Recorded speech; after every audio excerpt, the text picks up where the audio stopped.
सरकार सभी को सकारात्मक दृष्टि से देखते हुए माननीय सदस्यों द्वारा दिए गए महत्वपूर्ण सुझावों का चिंतन मनन कर राजस्थान के विकास, जन कल्याण व गरीब कल्याण के लिए समावेश करने की कोशिश करेगी।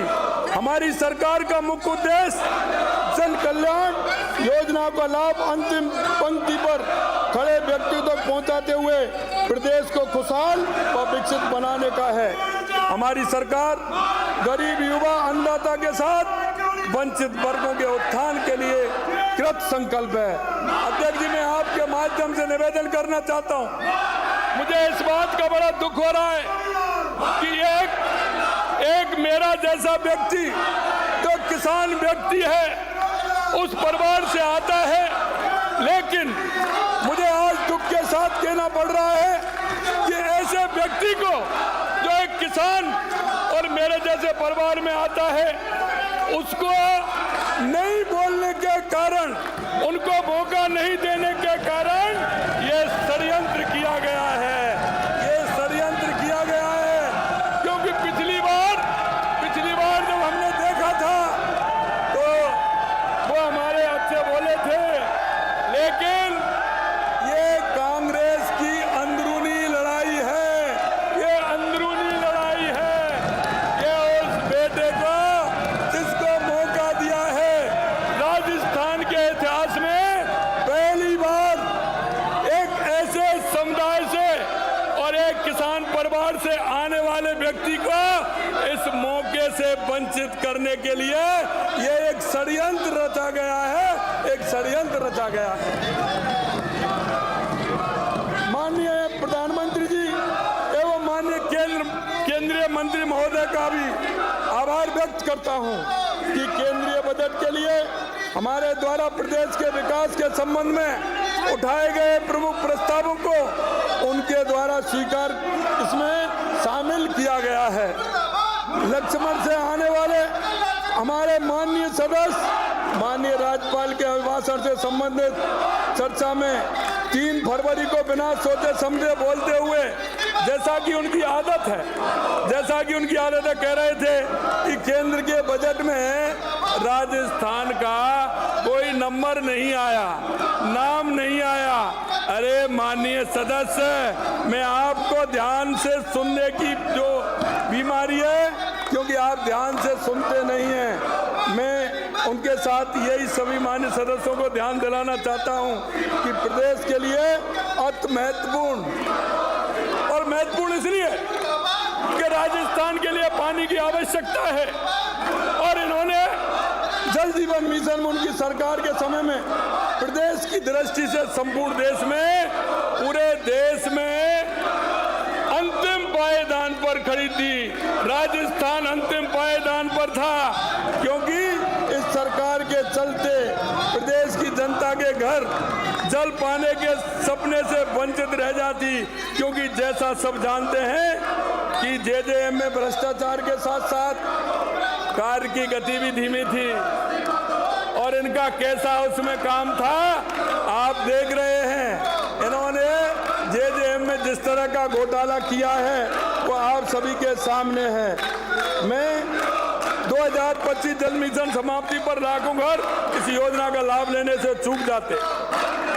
हमारे अनुरोध पर मैं माननीय अध्यक्ष जी आपके माध्यम से कहना चाहता हूं, ये डबल इंजन की सरकार है और ये हमारे अनुरोध पर जेजेएम की अवधि बढ़ाकर, क्योंकि उनको पता था कि राजस्थान की कांग्रेस की सरकार ने जेजेएम में किसी तरह का काम नहीं किया, सिवाय भ्रष्टाचार के कुछ नहीं किया।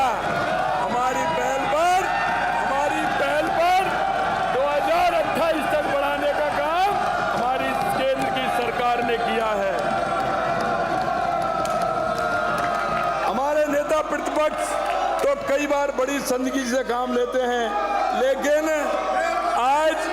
आज नेता प्रतिपक्ष की कुछ नहीं चली।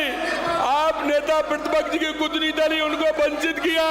अरे इतने दबाव में तो मत आओ, इतने दबाव में जिस तरह से काम कर रहे हैं, एक किसान के बेटे को वंचित कर दिया, एक ऐसे बेटे को वंचित कर दिया जो बोलने नहीं दिया। कांग्रेस आज से नहीं, ये कांग्रेस आज से नहीं, ये बाबा साहब भीमराव अंबेडकर के समय से ये दलित और पिछड़ों पर अन्याय करती आई है और वो ही आपके सामने आज सदन में पैदा करके बता दिया। अगर आज कोई दूसरा प्रतिपक्ष का नेता होता तो ये कांग्रेस कभी उसको बोलने से वंचित नहीं करती, क्योंकि एक ऐसा व्यक्ति है। माननीय मैं प्रधानमंत्री जी और माननीय केंद्रीय वित्त मंत्री जी का भी धन्यवाद देता हूं। माननीय अध्यक्ष महोदय, हमारी केंद्र की सरकार के द्वारा राज्य के पूंजीगत निवेश के उपलब्ध कराई जा रही है सहायता तथा ऊर्जा क्षेत्र के लिए दिए गए अतिरिक्त ऋण का महत्व किसी से छिपा हुआ नहीं है। मैं माननीय सदस्यगणों को याद दिलाना चाहता हूं कि वर्ष 2020-21 से ही माननीय नेता प्रतिपक्ष आपकी सरकार के समय से इन दोनों उल्लेख प्रावधानों के अंतर्गत राज्य को वित्तीय संसाधन उपलब्ध हो रहे थे। 15वें वित्त आयोग की अंतिम वर्ष होने के कारण इस अवधि में वित्तीय वर्ष में समाप्त होने की संभावना थी। अब तो आप समझ ही सकते हो कि सरकार द्वारा आगामी वर्ष प्रावधानों को हमारे अनुरोध पर आपको ध्यान होगा 18,000 करोड़ रुपए से अधिक राशि प्राप्त होगी। 18,000 करोड़ रुपए से।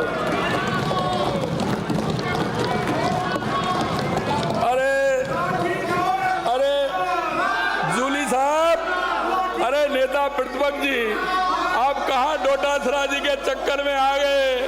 ये तो आपको क्या किसी को नहीं बोलने देंगे, ये तो किसी को भी नहीं बोलने देंगे।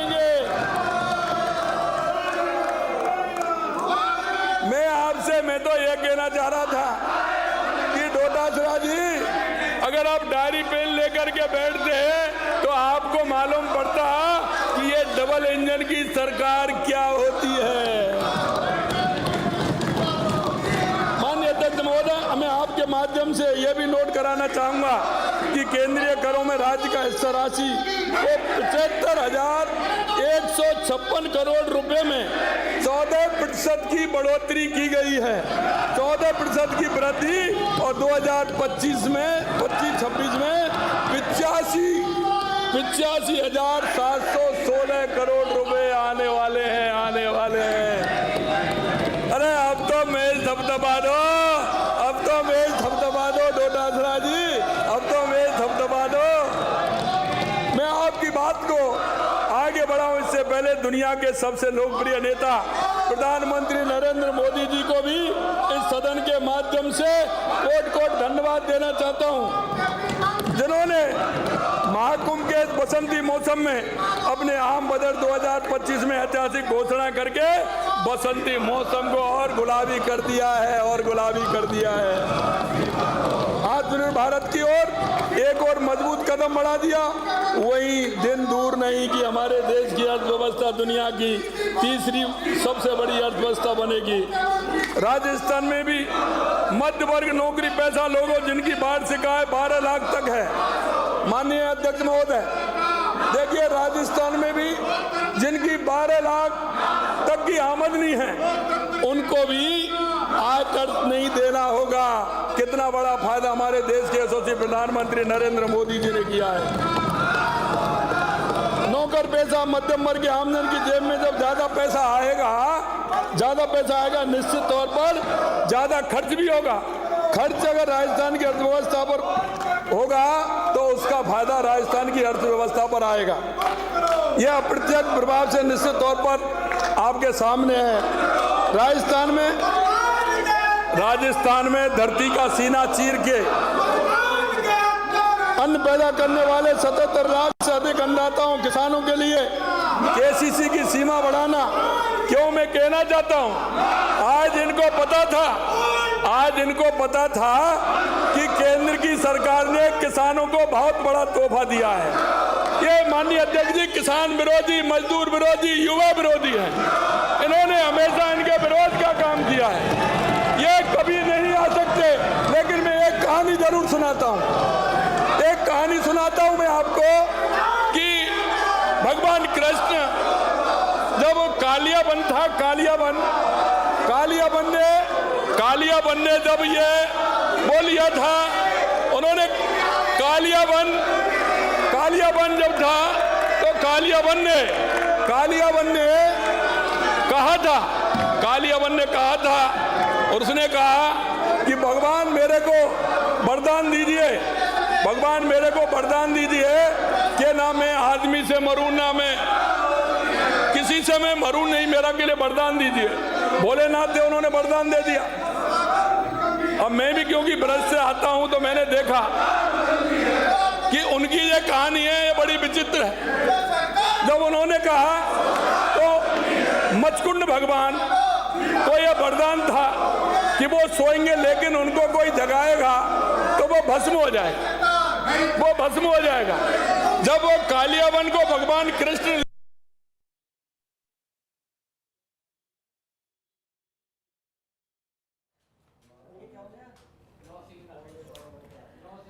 राज्यपाल के अभिभाषण पर इस वक्त जवाब दे रहे हैं मुख्यमंत्री भजनलाल शर्मा, जहां हंगामे का दौर भी जारी है। विपक्ष लगातार हंगामा कर रहा है उनके जवाब के दौरान।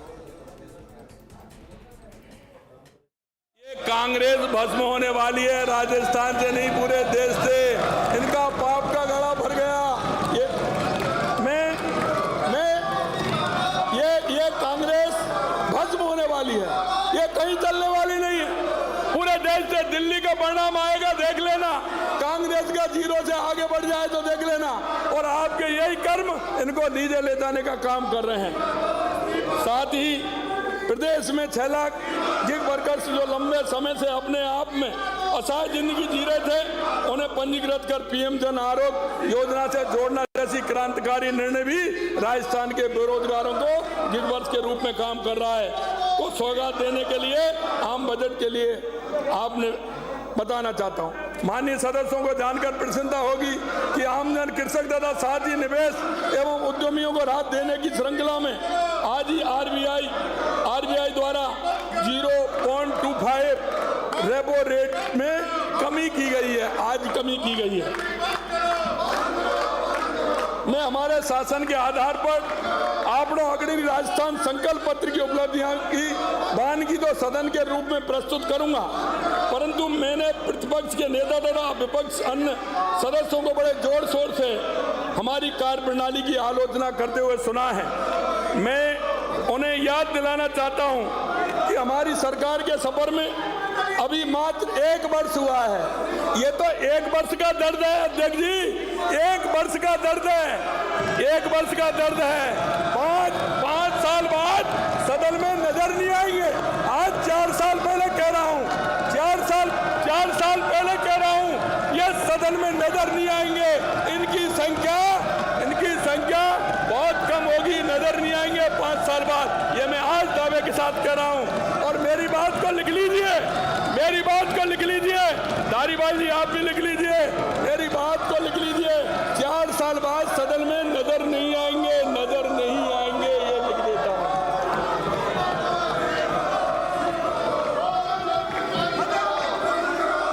मैं याद दिलाना चाहता हूं कि हमारी सरकार के सफर अभी 1 साल का हुआ है। विदाई राजस्थान की जनता ने आपकी विदाई बड़े धूमधाम से की। इसके कारण कई हैं, एक कारण नहीं है, 1-2 कारण और भी हैं। बड़े धूमधाम से 14 माह पूर्व हाल ही में राज्य में अलग संभागों में 7 उपचुनाव हुए थे। ये आप नहीं सुनेंगे, 7 उपचुनाव हुए माननीय अध्यक्ष जी। इनको दिखा दी, नेता प्रदेश अध्यक्ष को भी दिखा दी, नेता प्रतिपक्ष को भी दिखा दी और इनके बड़े नेता उनको भी दिखा दी। अरे कितनी सीट आई ये तो बता दो। अरे कितनी सीट आई दम भरने वाले? अगर ऐसे ही दम भरने वाले होते तो 7 में से 1 सीट नहीं आती। वो भी गलती थी, 1 सीट नहीं आती। मैं ये कहना चाहता हूँ 1 सीट नहीं आती। डोटासरा जी कहाँ चले गए? अभी यहीं थे। कहाँ चले गए अध्यक्ष जी? कहाँ चले गए? अभी यहीं थे, वो नजर नहीं आ रहे। उनको पता था सीटों के बारे में बात आएंगी। बड़ी गमछा घुमा रहे थे। अरे ये तो बताओ मोरिया किसका बोला? अरे मोरिया किसका बोला ये तो बताओ भाई। ये गमछा कहाँ गया? मोरिया किसका बोला? और कितनी बार बोला मौर्या?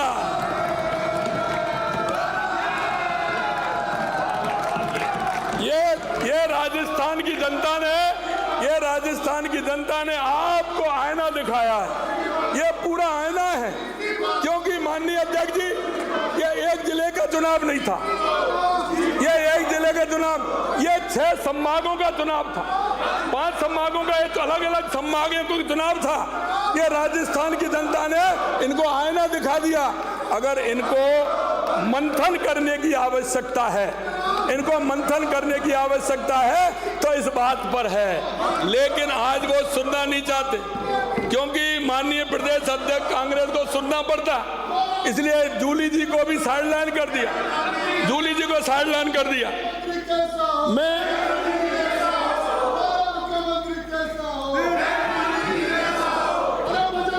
आपने देख लिया, मैं आपके माध्यम से कहना चाहता हूं,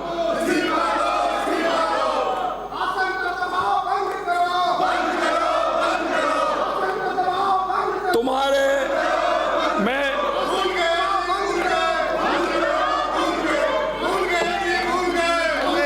शांतिपूर्वक तुम्हारे पांव के नीचे कोई जमीन नहीं, तुम्हारे पांव के नीचे कोई जमीन नहीं।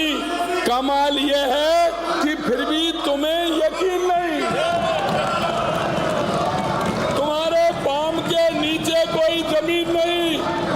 कमाल है कि फिर भी तुम्हें यकीन नहीं, पांव के नीचे जमीन नहीं, फिर भी यकीन नहीं। ये देख रहे हैं क्या हो रहा है, फिर भी यकीन नहीं हो रहा है। अरे सपने मत जियो। माननीय अध्यक्ष महोदय, प्रतिपक्ष के कुछ साथियों ने हमारी सरकार की घोषणाओं के पूरा होने पर संशय व्यक्त किया है। मैं आपके माध्यम से कहना चाहता हूं, और मैं राजस्थान की 8 करोड़ जनता से भी कहना चाहता हूं, आप देख रहे हैं, आप देख रहे हैं, और ये राजस्थान की 8 करोड़ जनता भी अध्यक्ष जी देख रही है कि जिस तरह से इन्होंने राजस्थान की जनता के साथ कुठाराघात किया है। मैं जिस किसान कौम से आता हूं, मैं उस किसान के दर्द को जानता हूं। इन्होंने उस किसान को 70 साल तक लूटा है, 70 साल तक। और मैं आपके माध्यम से कहना चाहता हूं, उस किसान की बात को, ये किसान का बेटा है, ये किसान का बेटा है, इस तरह से नहीं आने वाला है। ये तो और पूरी ताकत के साथ, और राजस्थान की जनता ने जिस भाव और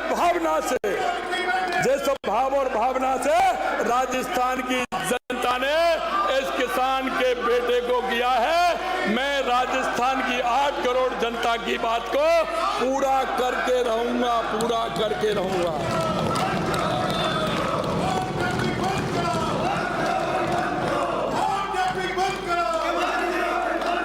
और मैं आपसे कहना चाहता हूं, एक्शन प्लान किया जिसे इस समयबद्ध रूप से पूर्ण करेंगे। मैं अपने विपक्ष के साथियों को यह भी चेताना चाहूंगा कि वो ये नहीं भूलें, अध्यक्ष जी, ये पब्लिक है, ये जानती है, ये पब्लिक है, ये जानती है। क्या ये सही नहीं है कि कांग्रेस के घोषणा पर ये लहराना बंद करो, बंद करो। क्या ये सही नहीं है? कांग्रेस, माननीय अध्यक्ष जी,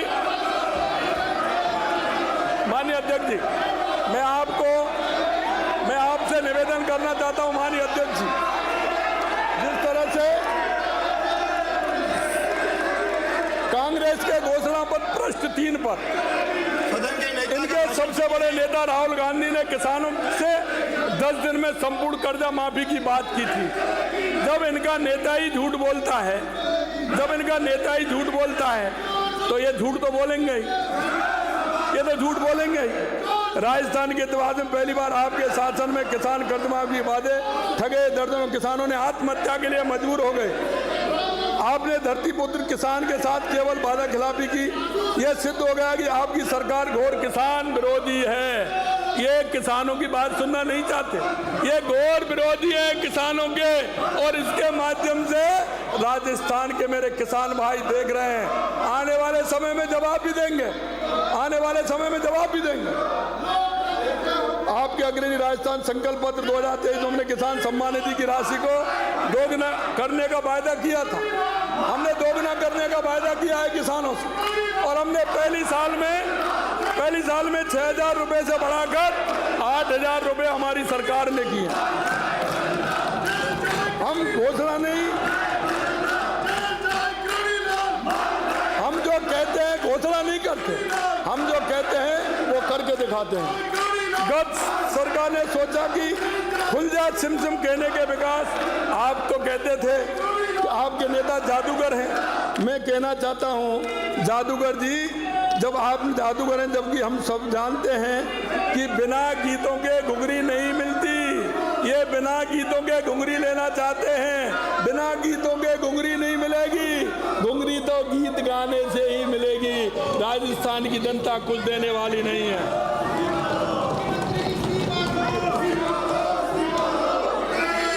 माननीय अध्यक्ष महोदय, मैं इनको एक आईना दिखाना चाहता हूं, इनको एक आईना दिखाना चाहता हूं। और आईना क्या दिखाना चाहता हूं, ये आईने को देख ले, नहीं तो प्रतिपक्ष के नेता को मैं पूरा पंच भी लाया हूं, पूरा पंच लाया हूं मैं। माननीय अध्यक्ष जी, ये वो घोषणा है, ये वो घोषणा है। इन्होंने 4148 घोषणा की थी 5 साल में। मैं ब्यौराबाद भी बता रहा हूं, मैं ब्यौराबाद बता रहा हूं। पहले वर्ष 2019-20 में 379 घोषणा इन्होंने की थी बजट में, लेकिन 57 घोषणा इन्होंने पूरी नहीं की। 2020-21 में 364 की थी, 86 घोषणाएं पूरी नहीं की। 21-22 में 951 बढ़ती जा रही है, क्योंकि राजस्थान की जनता को सिर्फ भटकाने का काम करना है। तीसरी साल में 951 घोषणाएं पूरी कितनी हुई? 300 योजना पूरी नहीं हुई। और चौथे वर्ष में 2023 में 1028 घोषणाएं, 478 पूरी नहीं हुई। 23-24 में रिकॉर्ड तोड़ ऐसे बांट दिया 2023-24 में 1426 घोषणाएं, 1002 घोषणाएं पूरी नहीं की। कुल मिलाकर के इन्होंने जो घोषणा की वो मैं आपको बताना चाहता हूं। इन्होंने 5 वर्ष में 4148 घोषणा की, और अपूर्ण घोषणाएं आधी थी। 1921 घोषणाएं, 1921 घोषणाएं आज तक पूरी नहीं की। यही नहीं माननीय अध्यक्ष जी, यही नहीं, मैं पूरा लेके आया हूं। देखो ये रहा पूरा।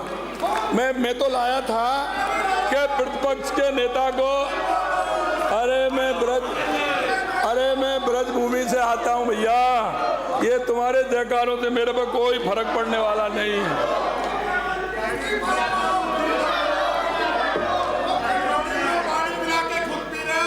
माननीय अध्यक्ष जी, ये पंच मेरे पास है। सबड़ा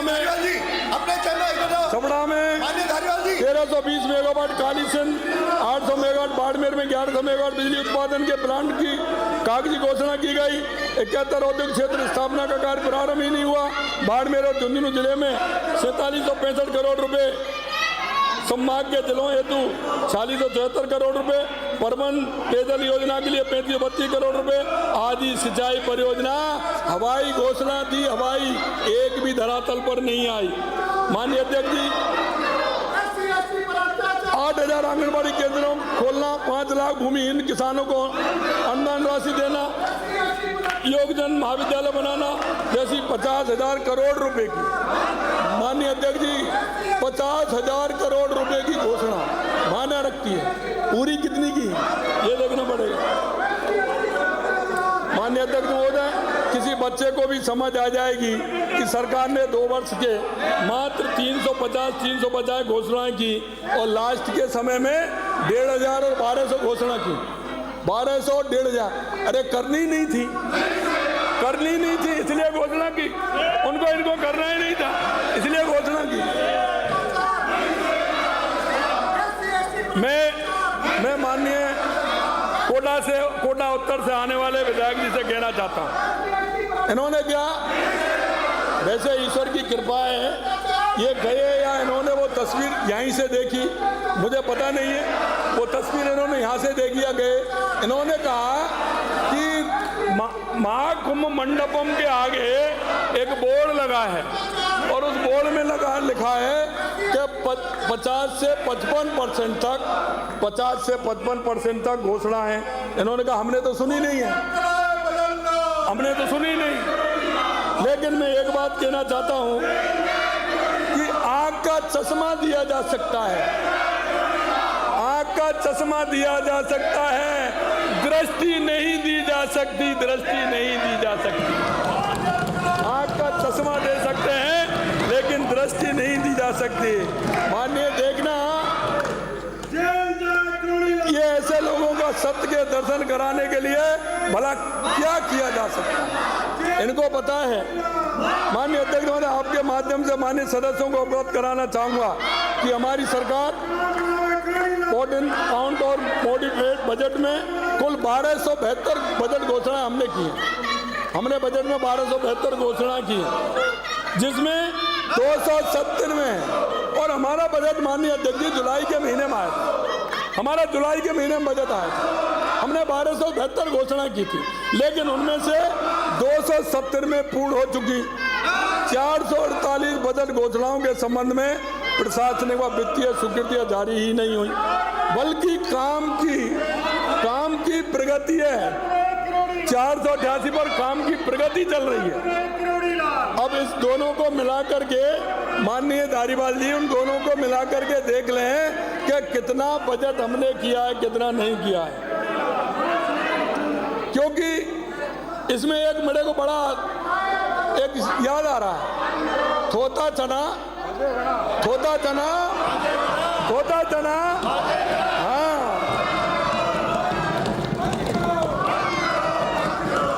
हम गरीब किसान की ओर ध्यान देते हैं, जबकि आपने गरीब किसान की आड़ में राजनीति की है। मैं माननीय सदन को गत सरकार के अंतिम वर्ष की कार्य प्रणाली, हमारे द्वारा मात्र 1 वर्ष की अल्पावधि में किए कार्यों के अंतर स्पष्ट करना चाहूँगा। इनके समय में और हमारे समय में स्कूटी वितरण 4232, 4232, 24,517। कितना अंतर है, कितना? 4,232, 25,517, कितना अंतर? टैबलेट वितरण 0, और हमने किया 88,800।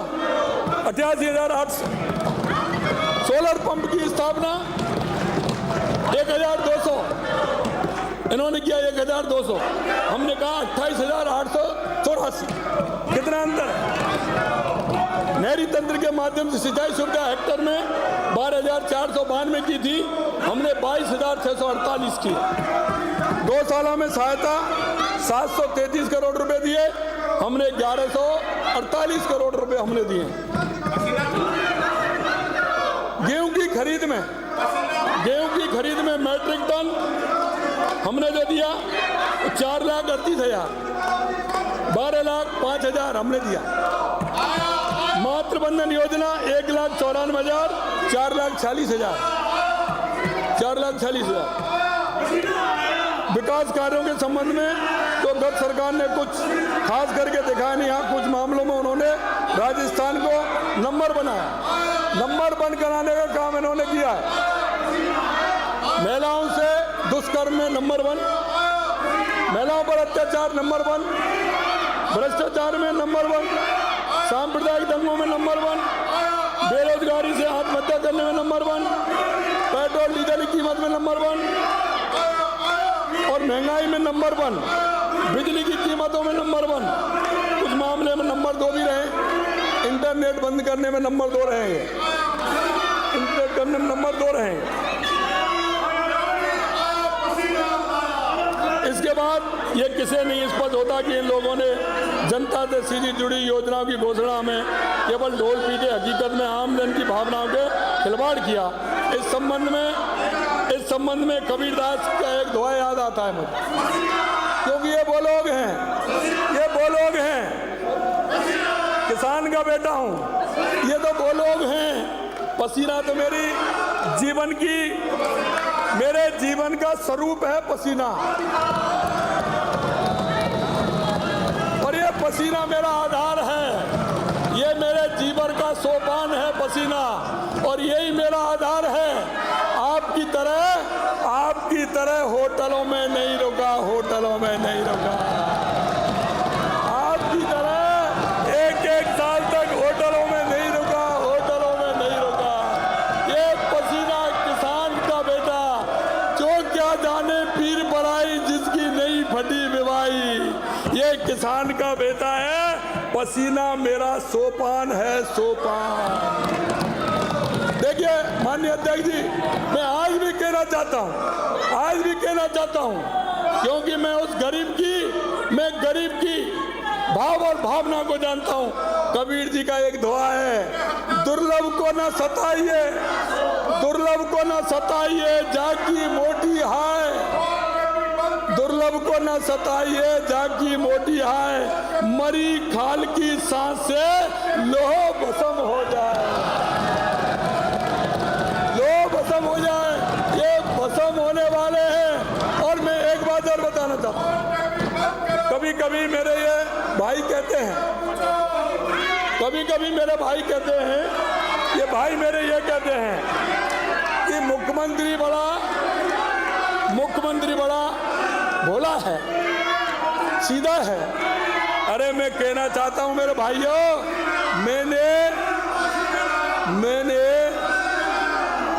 मैं ब्याज किसी की नहीं, सूद समेत चुकाता हूं, सूद समेत।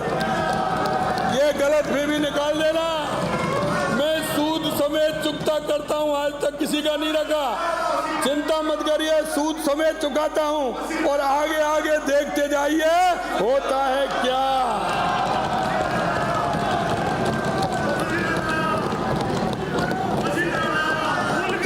किसान पोल से आने वाले माननीय सदस्य कह रहे थे, अरे निधर नहीं आ रहे, कहाँ गए, बड़ी बड़ी बातें कर रहे थे, चालू योजनाओं को बंद किया है। अरे बंद तो आप करते हैं, हम तो चालू करते हैं, बंद करने वाली मशीन तो कांग्रेस है। माननीय सदस्य को भ्रमित कर रहे हैं। मैं आपको बताना चाहता हूं, पिछली सरकार चलाई जा रही योजना को तार्किक करते हुए उन योजनाओं की कमी दूर कर परिष्कृत रूप लिया। जिस अंतिम पंक्ति के पात्र व्यक्ति योजना, हमने स्वास्थ्य बीमा योजना का दायरा बढ़ाया, कैंसर जैसी बीमारियों के शिशुओं के पैकेज को सम्मिलित करते हुए मुख्यमंत्री आयुष्मान योजना, माँ योजना हमने लागू की। माँ योजना आपने पशुओं के लिए क्या किया? हमने पशुओं के लिए, राजस्थान के किसान और गरीब के लिए पशु मंगला, पशु बीमा योजना हमने की, आपने नहीं की। आने वाले माननीय सदस्य ने कहा कि हमारी योजना को बंद कर दिया तथा हमारी योजनाओं के नाम से नाम बदल दिया। अध्यक्ष महोदय, मैं कहना चाहता हूं, हमारी अन्नपूर्णा योजना का नाम किसने बदला? अन्नपूर्णा योजना का नाम किसने बदला? इन्होंने तो वो राजस्थान नाम के जो नहर थी हमारी, राजस्थान नहर के नाम से थी, उसका नाम भी इंदिरा गांधी कर दिया। इंदिरा गांधी कर दिया राजस्थान नहर का नाम भी। माननीय अध्यक्ष महोदय, मैं आपसे कहना चाहता हूं, थोड़ी बोलना आपस में की एक दूसरे को, अरे निकम्मा किसको कहा, नकारा किसको कहा? भरत सिंह ने क्या क्या पत्र लिखे, निकम्मा किसको कहा? आज निकम्मों को बुला तो लेते, आज निकम्मा किसको कहा? निकम्मा किसको कहा? अरे विद्याधर जी, अरे इतना जोर मत लगाओ, तुम तो पसीने वाले आदमी आ जाएगा। विद्याधर जी इतना जोर मत लगाइए, निकम्मा किसको कहा, नकारा किसको कहा, ये तो बता दो।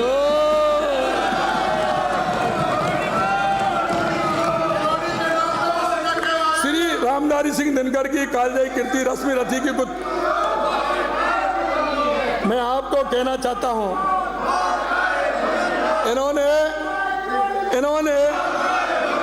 इनको माल खाने की आदत पड़ी हुई है, माल खाने की आदत पड़ी हुई है। और माल खाने कौन कौन है, ये सूची भी मेरे पास है। वो माल भी बंद होने वाला है, चिंता मत करिए। वो भी मुझे पता है, एक एक का पता है कौन माल खाने वाला है, वो भी मुझे पता है। मैं किसान का बेटा हूं, मैं देख रहा हूं किसान के पैसे को बर्बाद नहीं होने दूंगा, चाहे कुछ भी हो जाए। आपको माल नहीं खाने दूंगा, आपको माल नहीं खाने दूंगा। किसान उस गरीब के पास से आया हूं और मैं तुम्हारी मेहरबानी पर नहीं हूं, मैं तुम्हारी मेहरबानी पर नहीं हूं, तुमसे मैं तुम्हारी मेहरबानी पर नहीं, राजस्थान की जनता और ये मेरे जनप्रतिनिधि की मेहरबानी पर। तुम्हारी मेहरबानी की आवश्यकता भी मुझे नहीं है, तुम्हारी जोर से बताई, तुम्हारी मेहरबानी की आवश्यकता नहीं है। और तुम्हें कसम है अगर तुम मेरे पर मेहरबानी करो, तुम्हें कोई मेहरबानी करने की जरूरत नहीं है।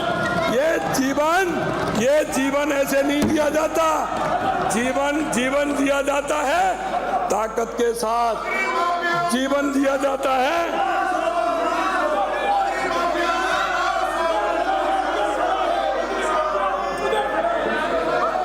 मैं नाज कर रहा हूं, चिंता मत करिए। जो आप कह रहे हैं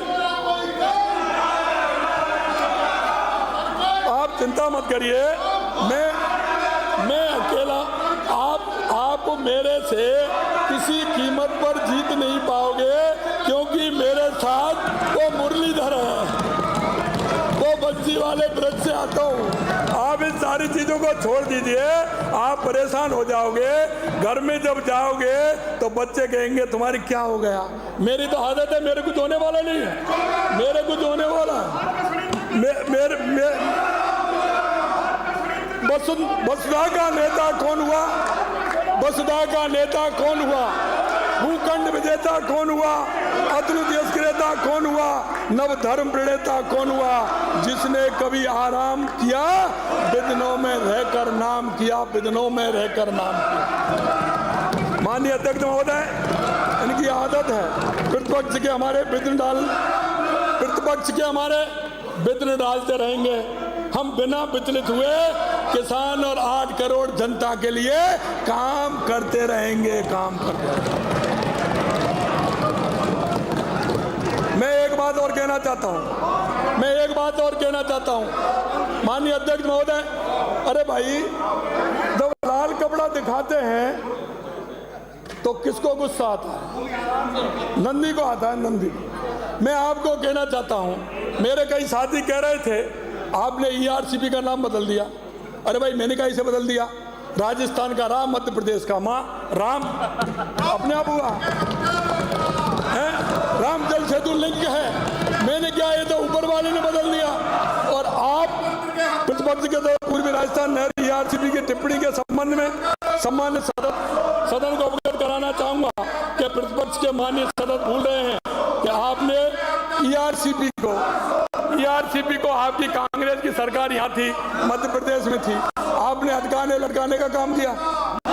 आपने किस तरह से उनको काम किया, आज मैं कह सकता हूँ देश के यशस्वी प्रधानमंत्री नरेंद्र मोदी के नेतृत्व में हमने ERCP की DPR भी बनाई। और आपने देख लिया होगा कि हम इस परियोजना में 2 महत्वपूर्ण कार्य, नमरेरा बैराज सरदा बांध का कार्य हमारी ही पूर्ववर्ती सरकार के कार्यकाल के दौरान प्रारंभ किया गया था। आपकी कांग्रेस सरकार ने उदासीन धरातल की। मैं पहले भी सदन में कहा था कि आज भी कह रहा हूं, कांग्रेस में ERCP को चुनावी झुंझुना बनाया था, चुनावी झुंझुना बनाया, जानबूझ कर लटकाया, अधिकार भटकाया, जानबूझ कर लटकाया। हम जो कहते हैं वो करते हैं की सोच रखने वाली हमारी सरकार ने इस परियोजना का दायरा बढ़ाते हुए राम जल सेतु लिंक परियोजना संशोधित कार्यपति काली सिंह चंबल के रूप में धरातल पर क्रियान्वित कर संकल्प लिया। हमारी सरकार ने आते ही 1 साल के भीतर नमरेरा बैराज अधूरे काम को पूरा कर माननीय प्रधानमंत्री जी के कर कमलों द्वारा लोकार्पण भी किया। ये तो भजन आपको करना पड़ेगा, ये तो भजन करना पड़ेगा। ये 5 साल नहीं, 20 और 25 साल भजन करना पड़ेगा। आपके हाथ में तमुड़ा आने वाला है, आपको भजन करना पड़ेगा। आपका बुढ़ापा सुधर जाएगा, धारीवाल जी, बुढ़ापा सुधर जाएगा। भजन का नाम तो भजन का नाम तो आपको दिन में भी करना और रात में भी लेना पड़ेगा। आ जाइए, ये रात में भी लेना पड़ेगा इनको। नींद नहीं आएगी, नींद नहीं आएगी, नींद नहीं आएगी विद्याधर जी, इनको नींद नहीं आएगी भजन के बिना। ये मैं दावे के साथ कह रहा हूँ। कई लोग उनका क्या होगा? अरे उनका क्या होगा जो रात के अंधेरे में आते हैं, रात के अंधेरे में आते हैं, उनका क्या होगा जो रात के अंधेरे में आते हैं? अध्यक्ष जी, ये नींद से नहीं सोएंगे, ये मैं आपको कह रहा हूँ। ये नींद नहीं आएगी, ये भजन का भजन करेंगे, दिन में भी करेंगे और रात में भी करेंगे, ये भी मैं आपको विश्वास दिलाता हूँ। टीआरसीपी का नाम राम जल सेतु लिंक परियोजना किया, इस पर भी प्रतिपक्ष के माननीय सदस्यों को निश्चित ही पीड़ा होगी। ये अपेक्षित भी है, क्योंकि जिस पार्टी ने सर्वोच्च न्यायालय में शपथ देकर भगवान श्री राम को काल्पनिक तक बताया, राम सेतु के इतिहास पर प्रश्न चिन्ह लगाए, उन्हें भगवान श्री राम के नाम वाली जीवनदायी परियोजना गले कैसे उतरेगी? इस अवसर पर मैं जरूर याद दिलाना चाहता हूँ, 144 वर्ष पहले भारत की देवभूमि प्रयागराज में महाकुंभ का आयोजन हो रहा है। यशस्वी प्रधानमंत्री जी तथा प्रदेश के माननीय मुख्यमंत्री जी को मैं विकास के साथ साथ विरासत भी सुरक्षित ध्यान में रखना है। राजस्थान अब की बार पहली बार कुंभ में राजस्थान मंडपम बना है मेरे देश की, क्योंकि हमारे देश के यशस्वी प्रधानमंत्री नरेंद्र मोदी कहते हैं कि विकास भी और विकास के साथ विरासत भी, और हमारी संस्कृति और हमारी भाव और भावना। क्योंकि इनकी भाव और भावना तो देश की संस्कृति जिसमें से खाते हैं जीते हैं, उससे इनको कोई मतलब नहीं। इनकी तो संस्कृति एक परिवार में घुस गई है, एक परिवार में, सिर्फ एक परिवार की बात करते हैं। इनके तो भगवान राम, हनुमान, भगवान जो भी कुछ है वो परिवार ही है, उसका भजन किए बिना इनको नींद नहीं आती। मैं तो कहता हूँ भगवान इनको ठीक प्रकार से ज्ञान दे, और ज्ञान दे तो हमारे मंडपों में आए और महाकुंभ के आनंद लें। हो सकता है उसकी कृपा हो जाए तो अपने जो काम किए हैं उनका प्रायश्चित का भी आपको मौका मिल जाए, प्रायश्चित का मौका भी आपको मिल जाए।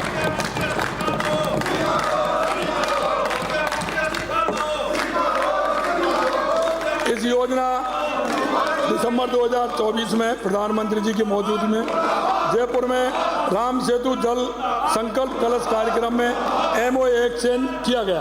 हमने पूर्व प्रस्तावित 3510 था, अध्यक्ष जी, ERCP का 3510 था, और वो हमारा प्रस्तावित था हमारा, उसमें कोई फैसला नहीं था। यहाँ के लोगों ने कहा 3510, मैंने कहा हाँ, आपके यहाँ वायदा किया था, 3510 का वायदा किया था ऐसी विधानसभा के अंदर, इन्होंने 3510 का। मैं आपको कहना चाहता हूँ 4102 MCM जल प्राप्त किया है, 4102। मैं आपसे कहना चाहता हूँ, इस पर विपक्ष के माननीय सदस्य बार बार MOA के बारे में चर्चा करते हैं, ये MOA के बारे में चर्चा करते हैं। मैं कहना चाहता हूँ MOA राज्य के जल साधन विभाग के साथ ही राष्ट्रीय जल विकास अभिकरण NWDA की वेबसाइट पर उपलब्ध है। माननीय अध्यक्ष महोदय, अब तो आपने हमारी विधानसभा को भी डिजिटल कर दिया आपने, इसलिए क्योंकि खोल करके देख लें, ये हमसे पूछते हैं, आप खोल करके देख लो, वेबसाइट पे दिया हुआ है, खोल करके देखो। माननीय सदस्यों को ये जानकर प्रसन्नता होगी कि MOA की प्रस्तावना के अनुसार भारत सरकार नदी अंतर्राष्ट्रीय परियोजना इंटरलिंकिंग ऑफ रिवर को राष्ट्रीय महत्व को मानती है। ये परियोजना भारत सरकार की राष्ट्रीय परिप्रेक्ष्य योजना नेशनल पर्सपेक्टिव प्लान का हिस्सा है। अध्यक्ष महोदय, सदन में यह भी अवगत कराना चाहूँगा कि हमने इस परियोजना की क्रियान्वित हेतु न सिर्फ 9,446 करोड़ रुपए की कार्यादेश जारी किए, बल्कि धरातल पर कार्य भी प्रारंभ कर दिए हैं। साथ ही इस योजना को और आगे बढ़ाते हुए 12,064 करोड़ रुपए के 5 अन्य महत्वपूर्ण निर्णय भी जारी कर दी गई हैं। ये कम नहीं है, इन्होंने तो अटकाने का काम किया, लटकाने का काम किया, हमने निविदा जारी कर दी। आजकल मीडिया, सोशल मीडिया, डोटासरा जी, आप सभा में गमछा घुमाकर थिरकते हैं। जनता ने जवाब दे दिया ना। ये कहते हैं, एक मैं ये कह रहा हूं, अरे यमुना का पानी लाऊंगा डोटासरा जी को तो पसीना तो आएगा। अरे यमुना का ये 70 साल में पानी नहीं ला पाए, हम लेकर के आ रहे, और ये बिना पसीना के नहीं आता है पानी। भैया, बिना पसीना के नहीं आता है पानी।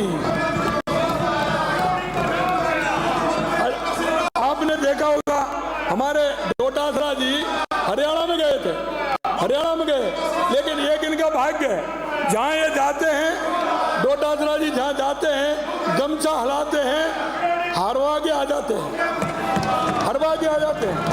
ये जहाँ गमछा हिलाते हैं, वहाँ हरवा के आ जाते हैं। एक मैं कहना चाहता हूँ, इन्होंने हरियाणा के चुनाव में भी गमछा हिलाया था, और हरियाणा के घोषणा पत्र नहीं पढ़ा उन्होंने घोषणा क्या किया। कांग्रेस द्वारा किए गए घोषणा पत्र में उन्होंने क्या लिखा, जरा उसको तो पढ़ लेते हैं। कांग्रेस ने घोषणा पत्र में क्या लिखा था वो भी तो पढ़ लेते। आज यही है, ये 3-4 सभा भी हैं। इसका कारण यमुना जल समझौता शेखावाटी में यमुना का पानी लाने के लिए कांग्रेस की बनी थी, उसे रद्द करेंगे। कांग्रेस ने क्या कहा, हम रद्द करेंगे। और हरियाणा की अबे हरियाणा की जनता को क्या करेंगे। उन्होंने भाजपा को समर्थन दे दिया, पूरा बहुमत भाजपा को दे दिया। अब आप यमुना पानी को नहीं रोक पाओगे, ये भी राजस्थान की जनता को कहें।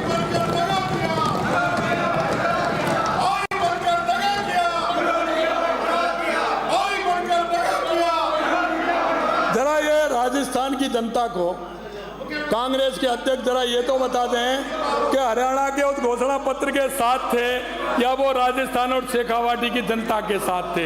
ये तो क्लियर करें वो कि मैं राजस्थान की शेखावाटी जनता की तरफ था कि कांग्रेस के घोषणा पत्र के साथ थे। अब नहीं सुनेंगे। अब मैं ये बात जैसे इनकी डूबती रग पे हाथ रखूंगा, ये ज्यादा करेंगे जब डूबती रग पे मैं हाथ रखूंगा। मैं सदन में पुनः आश्वस्त करूंगा कि हरियाणा सरकार, और इन्होंने कहा था पानी में भी अंतर बताता। हमने 1917 क्यूसेक पानी के लिए कहा है, हमने कहा 1917 क्यूसेक पानी हमारी सरकार को मिलेगा।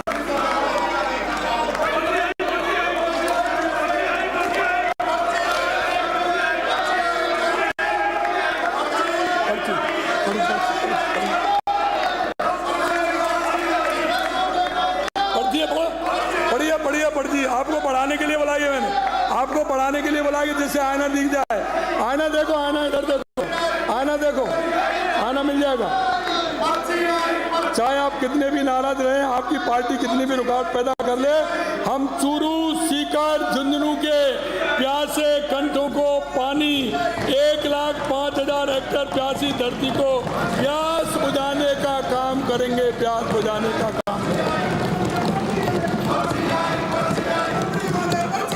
आ गई ना, ये पढ़िए आगे इधर। अरे उधर मुंह मत करिए, इधर देखिए, इसको देख करके करिए। ये नहीं पढ़ती है, देखो सूरतगढ़ से आने वाले माननीय सदन जल मिशन पर घोटाले पर टिप्पणी की गई। करना ऐसा होता है, जल मिशन पर आपने टिप्पणी की, जरा चोरी और ऊपर से सीना चोरी, चोरी और ऊपर से सीना चोरी, ये नहीं चलेगा भैया, ये नहीं चलने वाला है। मैं आपसे कहना चाहता हूँ कि जेजेएम में घोटाला किसने किया, झूठी चिंता व्यक्त करते हुए अनुभव प्रमाण पत्रों में भ्रष्टाचार के कारण इस योजना का लाभ देने में जनता को नहीं मिला। अब जल जीवन मिशन योजना में हुए भ्रष्टाचार और घोटाले की जांच करवाकर दोषियों के खिलाफ सख्त कार्रवाई तो की जा रही, किंतु साथ ही अब हमारा ध्यान इस महती परियोजना के संबंध में है कि गुणवत्तापूर्ण क्रियान्वयन पर भी इस कारण ये भी उल्लेखनीय है कि जहां गत सरकार के समय टेंडर में अत्यधिक प्रीमियम आ रहा था, उस पर भी अब नियंत्रण हो सका। याद है ना आपके समय में कितना अधिक प्रीमियम आने लगा था, 35% से 40% हो गया था, 35 से 40, अब हमारा 10 से 15 है। कितना बड़ा अंतर। मैं सदन में याद दिलाना चाहता हूँ प्रतिपक्ष के ध्यान सहकारिता विभाग द्वारा दुर्घटना जीवन बीमा हेतु किए गए टेंडर भी याद दिलाना चाहता हूँ। वहाँ जेजेएम की कहानी गत सरकार दोहराई, इनके समय प्रीमियम की राशि 450 करोड़ रुपए थी अध्यक्ष जी, 450 करोड़ रुपए अधिक, और हमारे समय में एक साल बाद भी प्रीमियम बढ़ने के साथ पर कम होकर 269 करोड़ रुपए। विपक्ष के सदस्य खुद ही बता दें 170% प्रीमियम उनके समय में क्यों आया, क्या ऐसी स्थिति उन्होंने सारे विभाग में कर रखी थी, ये जनता भी जानती है और हमें भी पता है। लक्ष्मणगढ़ से आने वाले माननीय विधायक ये कहकर गुमराह कर रहे हैं किसानों को वर्तमान सरकार में पर्याप्त बिजली नहीं मिल रही। माननीय विपक्ष के सदस्यों ने शायद सूरतगढ़ से आने वाली उन्हीं सदस्यों से बात कही। इस बार बिजली की कोई आदमी रोड पर नहीं आया, सरस बिजली के संबंध में अलग बातें कर रहे हैं। मैं अध्यक्ष महोदय आपके माध्यम से विपक्ष के साथियों को याद दिलाना चाहूँगा कि जहाँ इनकी सरकार के कार्यकाल में अंतिम वर्ष में मात्र 543 मेगावाट विद्युत उत्पादन में वृद्धि हुई थी, वहीं हमारे प्रथम वर्ष में इनके में माननीय अध्यक्ष जी इनके में बिजली उत्पादन 543 मेगावाट हुई थी एक वर्ष में। लास्ट में हमारी 2100 मेगावाट से अधिक, अर्थात इनसे 4 गुना बिजली पैदा हुई। आरडीएसएच में भी गत सरकार ने अपना नकारापन साबित किया। जैसा कि माननीय सदस्यों को विदित है कि इस वर्ष में प्रदेश में अच्छी वर्षा होने के कारण खेत खलिहान में खरीफ फसल रही है। इस कारण फसल कटने के बाद विद्युत तंत्र में सुदृढ़ीकरण के कार्य निश्चित रूप से आने वाले समय में जल्दी और होने वाले हैं। हमारी सरकार ने प्रदेश के लिए नुकसानदेह बैंकिंग व्यवस्था के बिना रबी सीजन में किसानों को समुचित बिजली उपलब्ध कराई। साथ ही ये बैंकिंग करते थे, हमको आगे दिक्कत आती थी, हमने इस बार बैंकिंग नहीं की। हमारे किसानों को कोई परेशानी आने वाली नहीं है। ये हमेशा महंगी बिजली देते थे और सस्ती बिजली खरीदते थे, उसमें भी घोटाला होता था, उसमें भी बिजली में भी घोटाला करते थे, महंगी बिजली देते थे और सस्ती में आती थी। बिजली आपने लौटाने आवश्यक बड़ी सर्विस है। उपरन पारसाही कांटा बेसिन कोल सितंबर 23 से कोयले की सप्लाई बंद हो गई। हमने इस समस्या का समाधान के लिए अथक प्रयास करते हुए जनवरी 2024-40 तक 40,000 मैट्रिक टन कोयला प्रतिदिन प्राप्त करना प्रारंभ कर दिया है। ये क्या करते थे उस समय, कोयला जो इनका जो कोयला आता था छत्तीसगढ़ में कांग्रेस की सरकार और यहाँ इन दोनों ने मिलकर कोयला में घोटाला किया, और घोटाला ही नहीं किया, इनका बिजली उत्पादन देख लीजिए और हमारा देख लीजिए, हमारा बिजली उत्पादन कितना हो रहा है। मैं आपको कहना चाहता हूँ माननीय मैं कहना चाहता हूँ, सदस्यों ने नियुक्ति की संख्या पर सवाल उठाया। थोड़ा भीम से आने वाले सदस्य ने एक भी नौकरी नहीं देने के अनगर झूठा राग अलापा। मैं आपको कहना चाहता हूँ माननीय अध्यक्ष जी, मैं आपसे कहना चाहता हूँ, मैं दोनों सदस्यों को निलंबित करूंगा अभी। माननीय अध्यक्ष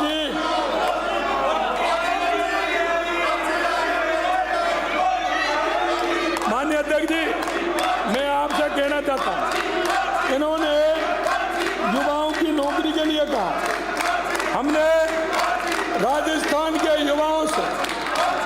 राजस्थान के युवाओं से वादा किया है, और वादा हमने ये किया है कि 5 साल में 4 लाख नौकरी देंगे। इनको दर्द हो रहा है, इनके दर्द हो रहा है। और आपने देखा होगा 59,236 पदों पर नियुक्ति दी जा चुकी है। नियुक्त हुए अभ्यर्थियों के नाम सहित प्रत्येक हुई भर्ती का विवरण डीओपी की वेबसाइट पर उपलब्ध है। अरे देख तो लीजिए मेरे भाई, डीओपी की वेबसाइट देख लीजिए, मालूम पड़ जाएगा। आपसे अनुरोध करूंगा थोड़ा समय लगाकर हमारी सरकार की पारदर्शिता, पब्लिक डोमेन में डाली गई सूचनाओं का अध्ययन कर लें और उसके बाद प्रश्न करें। दी गई नियुक्ति अतिरिक्त 1,72,990 पदों पर भर्ती प्रक्रियाधीन है। इन्होंने कभी निकाली थी क्या? 1,72,990, 1,72,990। अरे जरा गलेवान में झांक करके देख लीजिए, गलेवान में झांक करके देख लीजिए। 81,000 पदों की भर्ती परीक्षाओं का कैलेंडर जारी किया गया है।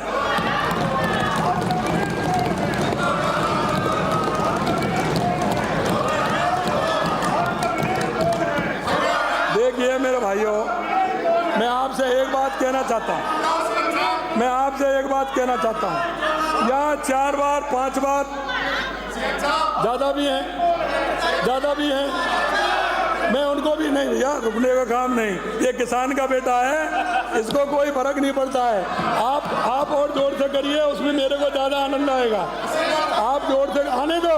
अरे ये तो मेरा पसीना तो किसान का गहना है, गहना, इसकी चिंता मत करिए, मेरे कुछ होने वाला नहीं है।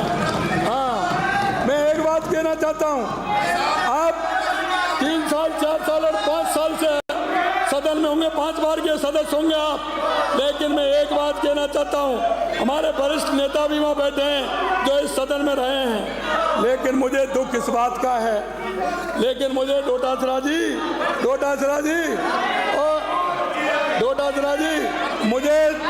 मुझे एक बात का दुख है।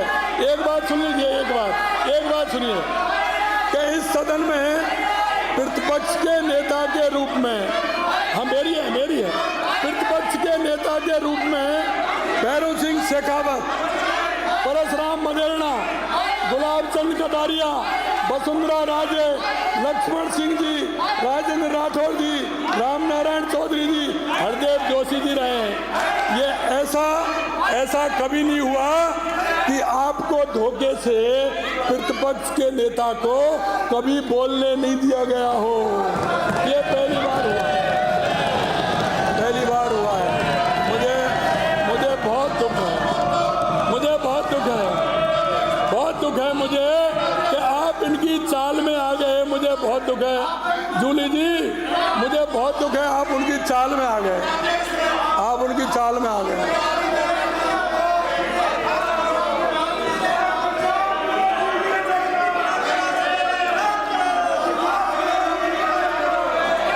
अब एक बात और माननीय अध्यक्ष जी मैं कहना चाहता हूँ, डोटासरा जी, आपके कहने से कुछ होने वाला नहीं है। मैं एक बात कहना चाहता हूँ और वो मैं ये कहना चाहता हूँ कि इनको किसान और गरीब के बेटे से कितनी नफरत है। डोटासरा जी कह रहे थे कि चतुर्थ कर्मचारी, अरे भाई सफाई कर्मी और चतुर्थ श्रेणी कर्मचारी से तुम्हारी क्या दुश्मनी है डोटासरा जी? वो किसान गरीब मजदूर के बेटे हैं, अगर उनको नौकरी मिलेगी तो तुमको क्या नुकसान होगा डोटासरा जी? आपका ध्यान तो आरएस में होगा, आपका ध्यान तो कहीं और होगा, लेकिन उस गरीब के बेटे को आप क्यों मौका नहीं देना चाहते? ये तो मेरे को बता दो।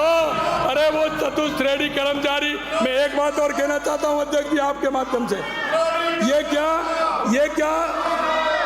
55,000 जो चतुर्थ श्रेणी कर्मचारी की वैकेंसी है, मैं आपसे कहना चाहता हूं, क्या ये 1 साल की है? क्या 1 साल में इतनी वैकेंसी निकली? ये इनके पापों का कर्म है, ये इनके पापों का कर्म है, पापों का कर्म। माननीय अध्यक्ष जी, चाहे कुछ भी हो जाए, मैं उसकी हिमायत करता हूं। मैं किसान का बेटा होने के नाते उसकी हिमायत करता हूं।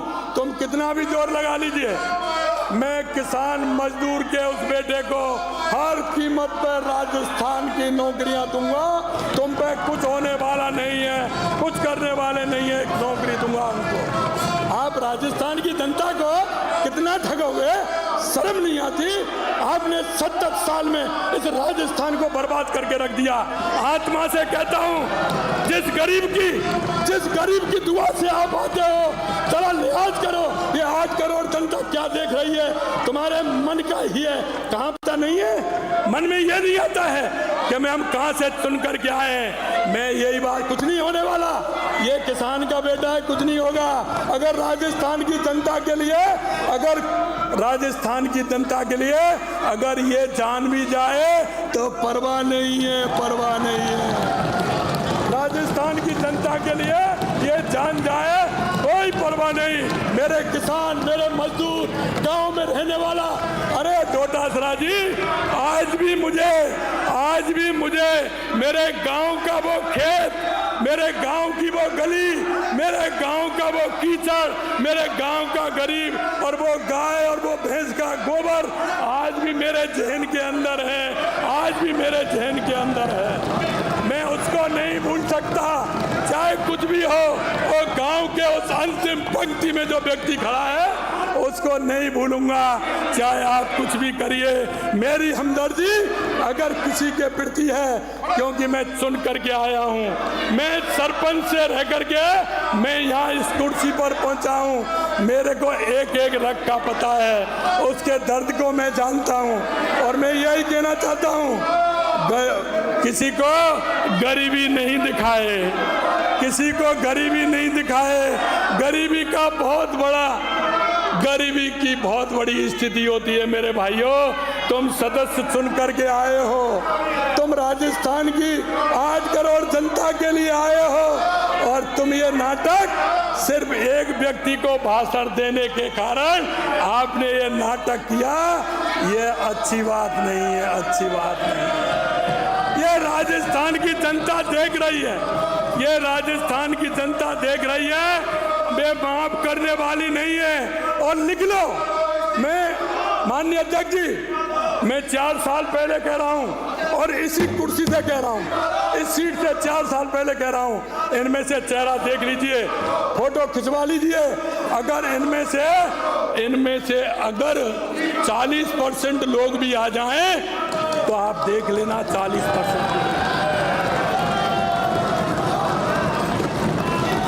40% लोग नहीं आएंगे, क्योंकि जो राजस्थान की जनता, गरीब किसान, मजदूर, उनकी जब ये नहीं सुन सकते।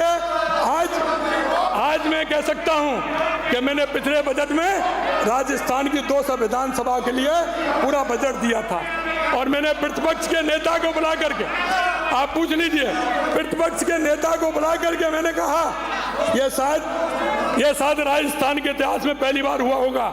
मैंने प्रतिपक्ष के नेता को बुलाया, मैंने कहा भाई जी आपकी मीटिंग कर लीजिए, आपके विधानसभा में कौन कौन से काम ऐसे हैं जो जनता के हित के काम हैं, आप मेरे को बना के दीजिए, मैं उनकी दूंगा। लेकिन इनको जनता के काम की फिक्र हो जब नहीं, इनको जनता के काम की फिक्र नहीं है। इनको एक परिवार की माला फेरना और आराम से होटलों में रहना और आराम से जनता की गाड़ी कमाई को डकारना, ये इनकी फितरत में आ गया है। जितना आप मेरे कहोगे उतना सुनते जाओ।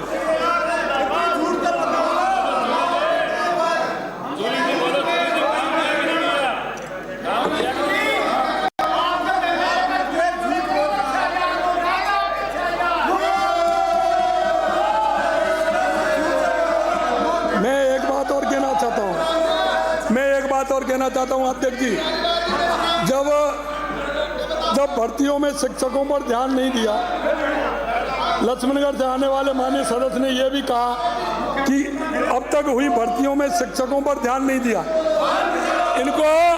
इनको शिक्षक बड़े याद आते हैं, और जब माननीय लक्ष्मणगढ़ से आने वाले विधायक, जब मैं ये कहता हूँ उधर चले जाते हैं, वो जब मैं उनका नाम लेता हूँ तो जूली जी को खड़ा कर जाते हैं, आप आगे निकल जाते हैं। बड़े होशियार हैं, आज जूली जी को रोक दिया। बड़े होशियार हैं लक्ष्मणगढ़ से आने वाले सदस्य, जब बात उनकी आती है तो बेचारे जूली जी को छोड़ जाते हैं, आप धीरे से पीछे निकल जाते हैं। मैं कहना चाहता हूँ शिक्षकों की बात आती है, और अगर शिक्षक ट्रांसफर की बात आए तो इन पे कैसे रहा जाए, फिर कैसे रहेंगे? फिर तो इनको मैं याद दिलाना चाहता हूं, शिक्षकों की बात करने से पहले और बिरला ऑडिटोरियम को देख लीजिए कि मुख्यमंत्री के सामने शिक्षकों ने कैसी पीड़ा व्यक्त की, उसको देख लीजिए। इन्होंने कहा शिक्षक भर्ती नहीं की। मैं इनको बता देना चाहता हूं, मैं तो इनको दूड़ी जी को एक पंच लाया था देने के लिए, इनको माननीय जूली जी को। मैं अभी तक हुई 59,236 भर्तियों में 19,033 शिक्षकों की भर्ती हुई। माननीय सदस्य अब तो ताली बजा दें। माननीय अध्यक्ष महोदय, मैं सदन को अवगत कराना चाहूँगा कि 19,000 शिक्षक, उसमें 19,000 शिक्षक थे, उसमें 22,000 पैरामेडिकल स्टाफ, 4,748 कनिष्ठ लेखाकार, 2,500 वनकर्मी, 3,100 से अधिक पुलिस कांस्टेबल, इतनी भर्ती हुई। अब ये कह रहे हैं कि किनको आपने भर्ती दी, किनको भर्ती दी? अरे ये मैं चश्मा तो बदलवा सकता हूँ लेकिन दृष्टि नहीं दे सकता।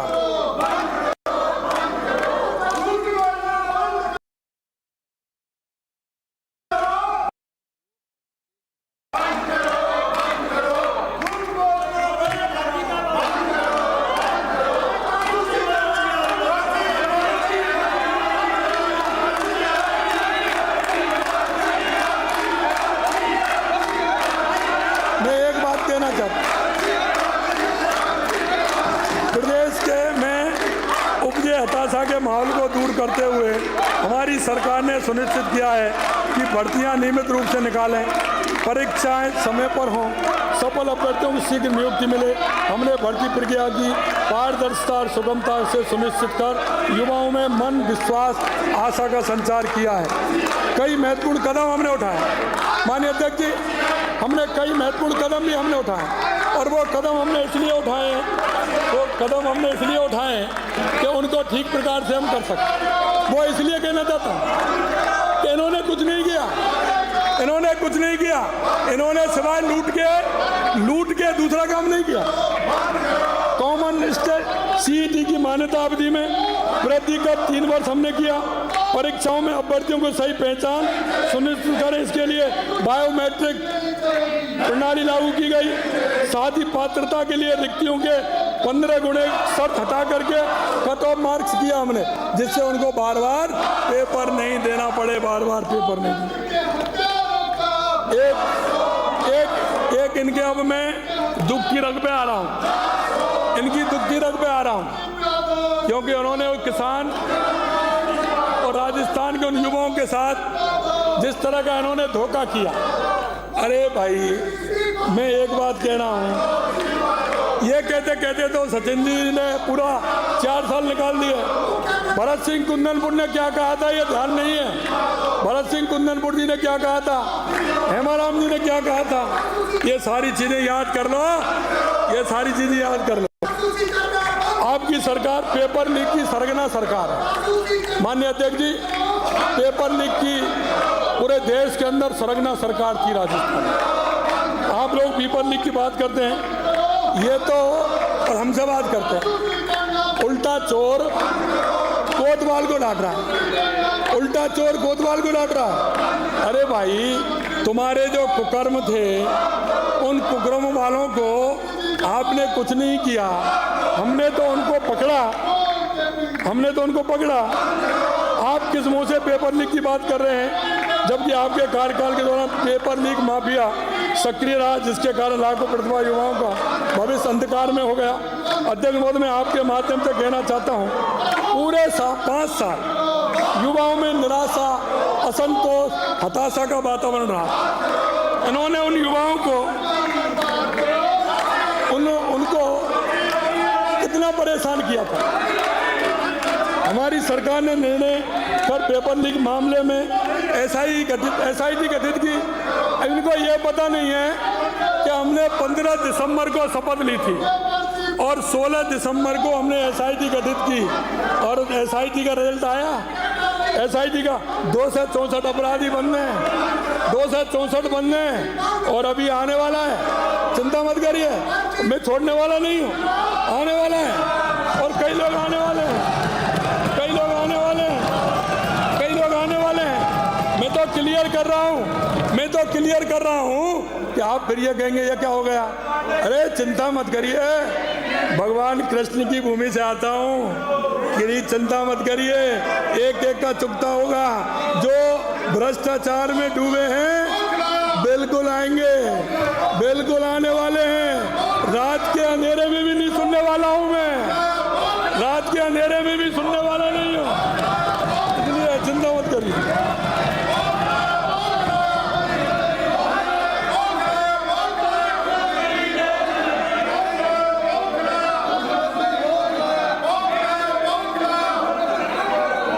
इन्होंने कहा, माननीय अध्यक्ष जी, इन्होंने कहा एक बड़ी अच्छी बात की।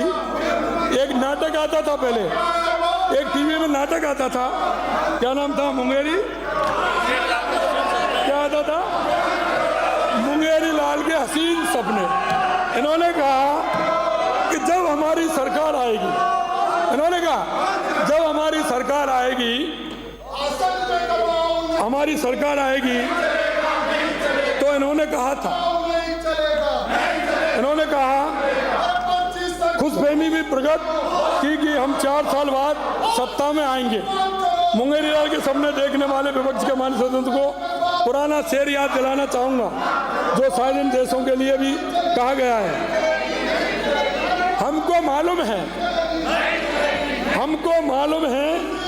जन्नत की हकीकत, हमको मालूम है जन्नत की हकीकत, लेकिन दिल के बहलाने को गालिब ये ख्याल भी अच्छा है।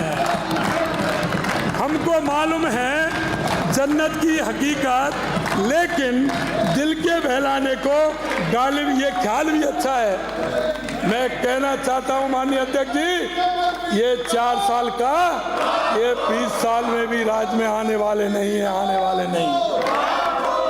मेरी इन सभी को राय है कि ऐसे ख्याल अपने दिल से निकाल ही दें, क्योंकि प्रदेश की जनता बहुत समझदार है और अब ये इनके झांसे में आने वाली नहीं है। जनता 4 साल बाद इनको उधर ना पक्ष में ही बैठाएगी और उसमें इनकी संख्या, जैसा मैंने कहा, वो कम होगी। हम राज्य की अर्थव्यवस्था को हमारे शासन काल में ही हमने कहा है, हम अर्थव्यवस्था को 350 बिलियन डॉलर तक पहुंचाने के लिए कृत संकल्प है। और इसलिए आपने देखा होगा, कई लोगों ने मेरे से कहा कि राजस्थान लोग अंतिम साल में करते हैं। मैंने कहा हम पहली साल में करेंगे, क्योंकि हमें राजस्थान की जनता को जो विश्वास दिया है उस विश्वास के साथ काम करेंगे। हमारे युवाओं को हम रोजगार देंगे, हमारे लोगों को हम रोजगार देकर काम करेंगे। राजस्थान का आयोजन विकास की आधारशिला हमने रखी है। हमारे द्वारा प्रदेश को निवेश के क्षेत्र में अग्रणी राजस्थान पर लाने के लिए MSME एक्सपोर्ट, आप देखते जाना, कभी इन्होंने नीति नहीं बनाई, नीति से डर लगता है। इन्होंने कभी नीति नहीं बनाई, नीति से इनको डर लगता है, क्योंकि नीति बनाएंगे तो हम फंस जाएंगे, इसलिए कभी नीति नहीं बनाई। हम नीति बना करके काम करते हैं। हमने MSME export, textile, data centre एवं निवेश संवर्धन योजना से 10 से अधिक नीतियां लागू की हैं। 10 से अधिक नीतियां लागू की। इस कारण निवेशकों द्वारा हमारी सरकार द्वारा स्थापित निवेश के वातावरण में विश्वास दिखाते हुए 11,700 से अधिक MOU हस्ताक्षर 35 लाख करोड़ से अधिक के निवेश को मजबूती प्रयास की है।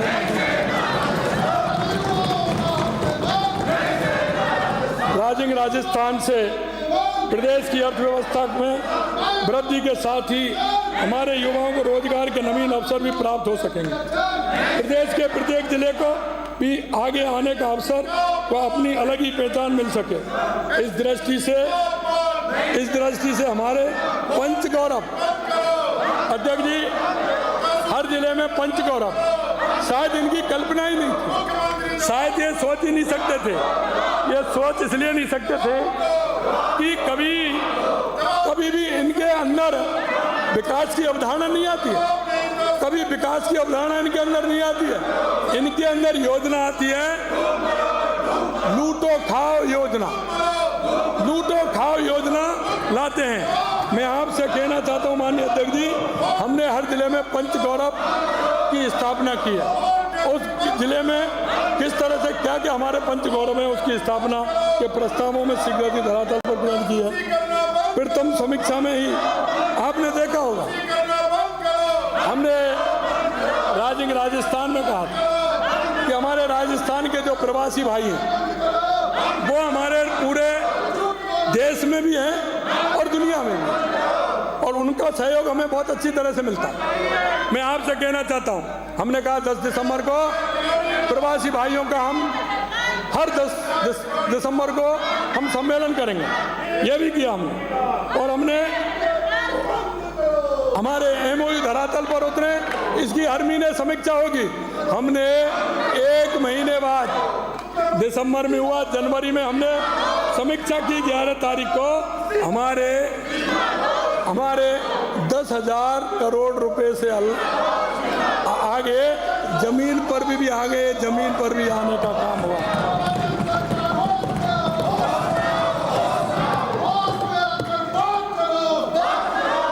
मैं एक बात कहना चाहता हूं माननीय अध्यक्ष महोदय, विपक्ष ने जो हमारे द्वारा आयोजित विश्व स्तरीय आयोजन राजस्थान की भी आलोचना कर डाली, उन्हें यहाँ पे भारत रत्न पूर्व राष्ट्रपति APJ अब्दुल कलाम के शब्दों की याद दिलाना चाहूँगा, क्योंकि उन्होंने कहा था कि लोकतंत्र में आलोचना जरूरी है, पर आलोचना केवल विरोध करने के लिए नहीं हो तो वह देश का आलोचना के विरोध करने के लिए हो तो वह देश का नुकसान करती है, वो देश का भला नहीं कर सकती।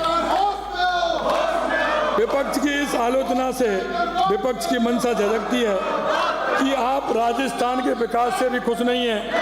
विपक्ष का रवैया खिसियानी बिल्ली नोचने जैसा है, खिसियानी बिल्ली नोचने जैसा है। विपक्ष का रवैया खिसियानी बिल्ली नोचने जैसा है, कुछ होता नहीं है। खिसियानी बिल्ली क्या करेगी? खम्भों को नोचेगी। ये खम्भों को नोचने का काम कर रहे हैं। मैं आपसे कहना चाहता हूँ, प्रतिपक्ष के माननीय सदस्यों द्वारा अभी 2 घंटे लगेंगे, चिंता मत करिए, आराम से रहिए। हाँ, किसानों दिन भर काम, मैं तो दिन भर काम करने वाला हूँ, किसान हूँ, चिंता मत करिए। 2 घंटा चलेगा, 2 घंटा चलेगा, आराम से करूँगा। माननीय अध्यक्ष जी, माननीय अध्यक्ष, प्रतिपक्ष के माननीय सदस्यों द्वारा पंचायत राज संस्थाओं को राज्य वित्त आयोग के अंतर्गत 2024-25 में 3,800 करोड़ रुपए, 2023-24 में 1,400 करोड़ रुपए रोके जाने बाबत मनगढ़ंत बात कही गई है। इस संबंध में सदन को अवगत कराना चाहूँगा कि माननीय सदस्य सदन को गुमराह कर रहे हैं, सदन में झूठ बोल रहे हैं। इनकी सरकार के कार्यकाल की वास्तविकता से मैं सदन को अवगत कराना चाहूँगा कि गत कांग्रेस सरकार राज्य वित्त आयोग की राशि 2180 करोड़ की देनदारियां हम पर छोड़ के गए थे। 2180 करोड़ की देनदारियां हम पर छोड़ कर गए थे।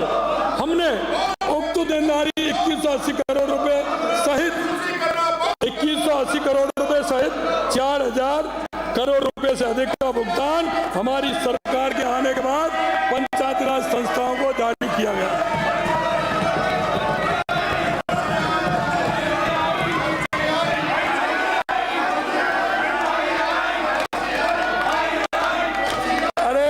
अरे मैं एक बात कह रहा हूँ, आप ये तो, अरे प्रतिपक्ष के नेता, एक बात तो सुन लो। अगर आपकी इतनी भी चलती है, आप सदन के प्रतिपक्ष के नेता हैं, तो इतना सुन लो, आपकी संख्या सदन में कितनी है और अब कितनी है, जरा गौर कर लो। कहाँ गए तुम्हारे साथी? आधे तो छोड़ के चले गए और आधे रात के अंधेरे में चले जाएंगे। आपको पता नहीं है, क्योंकि जिनके काले कारनामे होते हैं वो कभी सामना नहीं कर सकते। गत सरकार के कार्यकाल में पूरे प्रदेश में अराजकता फैली हुई थी, जिलों में किसी का कोई नियंत्रण नहीं था। फलस्वरूप आपका हर एमएलए एक नेता अपने क्षेत्र का सीएम बना बैठा था। हर जगह भ्रष्टाचार, अराजकता, गुंडाराज फैला हुआ था। चाहे वो रिफाइनरी हो, अरे रिफाइनरी वाले कहाँ गए? अरे रिफाइनरी वालों को ढूंढ लो, कहाँ गए? मैं कुछ कहता अब नहीं कहूँगा, वो यहाँ सदन में मौजूद है नहीं है, इसलिए नहीं कहूँगा। रिफाइनरी वालों को देख लो कहाँ है।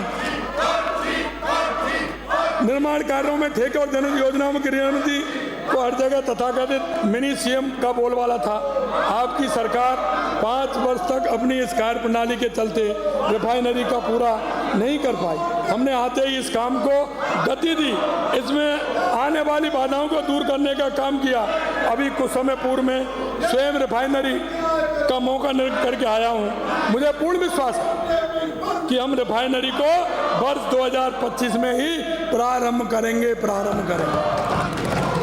और एक बात और मैं कहना चाहता हूँ, हमारे रिफाइनरी में से काफ़ी प्रकार के प्रोडक्ट निकलने वाले हैं। हमने अभी वहाँ इंडस्ट्रियल एरिया डेवलपमेंट किया है और उसको डेवलप करके जिससे कि हमारी रिफाइनरी चालू हो, उससे पहले हमारे लोगों को रोजगार मिले, उद्यमी वहाँ आए, इस काम को भी हमने आगे बढ़ाने का काम किया है। गत सरकार के कार्यकाल में कानून व्यवस्था की, हमने पूरे राज्य में इस व्यवस्था में अराजकता को खत्म कर कानून का राज स्थापित किया। प्रदेश में संगठित अपराधों को रोकथाम हेतु एंटी गैंगस्टर टास्क फोर्स का गठन किया।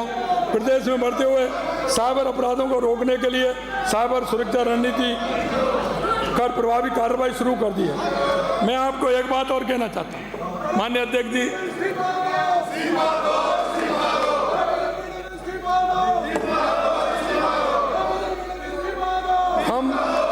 हमारी मुख्य प्राथमिकता मात्र शक्ति को समुचित सुरक्षा, प्रदेश में अमन चैन की स्थापित करना, प्रभावी पुलिसिंग के लिए 19 नए पुलिस थाने सृजित किए गए, महिला सुरक्षा के लिए 250 काल का पेट्रोलिंग यूनिट गठित की गई।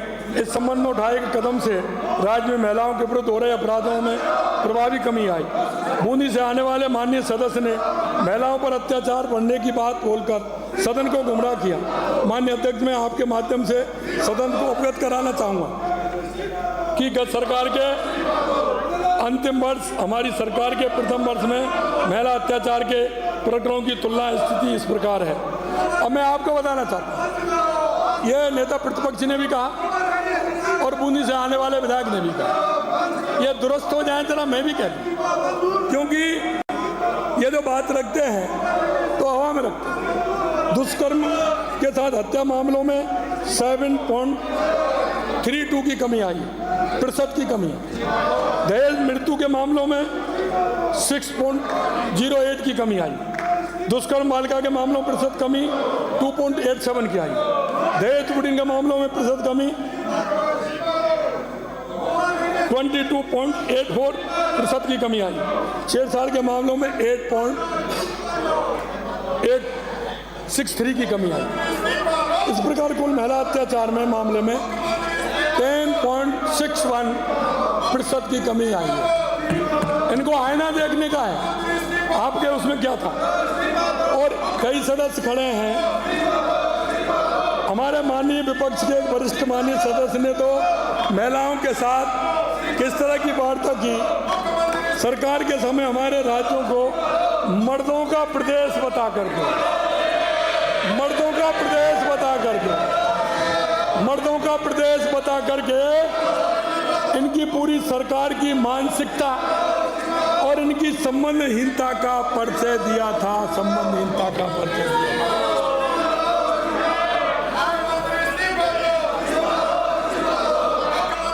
इन्होंने कहा, क्योंकि मैं जवाब इनको एक एक बात का देना चाहता हूं, पूरा जवाब देके जाऊंगा, पूरा जवाब दूंगा।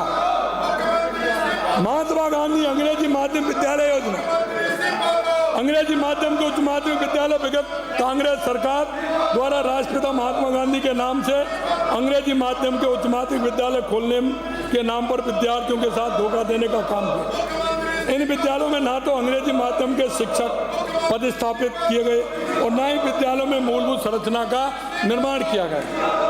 माननीय अध्यक्ष महोदय, मैं कहना चाहता हूँ, अगर ऐसी कोई योजना खोलनी हो जिसमें काम नहीं करना हो, ऐसी कोई योजना खोलना हो जिसमें काम नहीं करना हो, वो योजना जिसमें काम नहीं करना हो वो महात्मा गांधी के नाम से आती है। जिसमें काम नहीं करना हो महात्मा गांधी के नाम से आती है। अगर थोड़ा बहुत करना पड़े तो वो एक परिवार के नाम से आती है। इनकी मानसिकता का देखिए, इनकी मानसिकता किस तरह की है। इसलिए मैं कहना चाहता हूँ, इन्होंने देखा 3532 विद्यालयों को कोई सम्बल राशि उपलब्ध नहीं कराई गई, 3500 सम्बल राशि उपलब्ध नहीं कराई गई, जिससे विद्यालय दयनीय हालत में संचालित होते रहे। कई पदों को स्वीकृत किए बिना ही गत सरकार द्वारा विद्यालयों को संचालन कार्य व्यवस्था के आधार पर किया जाता रहा। क्या मुझे ये भी याद दिलाना पड़ेगा कि उस समय गत सरकार में शिक्षा मंत्री कौन थे? ये तो पता है कि मुझे ये भी याद दिलाना पड़ेगा जब उस गत सरकार में शिक्षा मंत्री कौन थे, उन्होंने क्या किया। मैं इनकी इस संबंध में भी चिंता दूर किए देता हूं कि हमारी सरकार सभी आवश्यक संसाधन उपलब्ध कराते हुए बच्चों के भविष्य के निर्माण की दृष्टि से हिंदी तथा साथ ही अंग्रेजी माध्यम में शिक्षण सुविधाएं उपलब्ध कराएगी। हमारी सरकार अंग्रेजी और हिंदी दोनों में व्यवस्था करेगी, ये मैं आपको बताना चाहता हूँ। माननीय अध्यक्ष जी, विद्या संबल योजना के संबंध में भी माननीय सदन में भ्रम फैलाने का हमारे विपक्ष के साथियों ने पूर्ण प्रयास किया। अध्यक्ष महोदय, मैं ये नहीं समझ पाया कि इनमें जानकारी का अभाव है या जानकारी झूठ बोलकर भ्रम फैलाने की कोशिश कर रहे हैं। उन्होंने कहा कि हमने गेस्ट फैकल्टी हटा दी जिससे महाविद्यालयों में शिक्षा पर दुष्प्रभाव पड़ा, जबकि वस्तुस्थिति इसके एकदम भिन्न है। क्योंकि जब भी चुनाव आते इनको हमेशा झूठ और लूट, इन्होंने 70 साल में इस देश को लूटने का काम किया। इन्होंने 70 साल में भ्रष्टाचार और तुष्टीकरण के आधार पर जाति पाति में बांटकर काम किया, जाति पाति में बांटने का काम किया। इसलिए मैं कहना चाहता हूं माननीय अध्यक्ष जी कि सच तो यह है कि वर्तमान सत्र 24-25 में 2783 गेस्ट फैकल्टियों को महाविद्यालय में अध्यापन हेतु लगाया गया है, जबकि इनके समय वर्ष 2023-24 में विद्या संबल योजना के अंदर मात्र 1571 थे। अब आप भी देख लीजिए कितना अंतर आया, इसमें कितना अंतर आया। हमारी सरकार नई शिक्षा नीति के उद्देश्यों के अनुसार शिक्षा के क्षेत्र में संचालन नीतियों और निर्णयों में आवश्यक सुधार कर उनको प्रभावी रूप से लागू करें।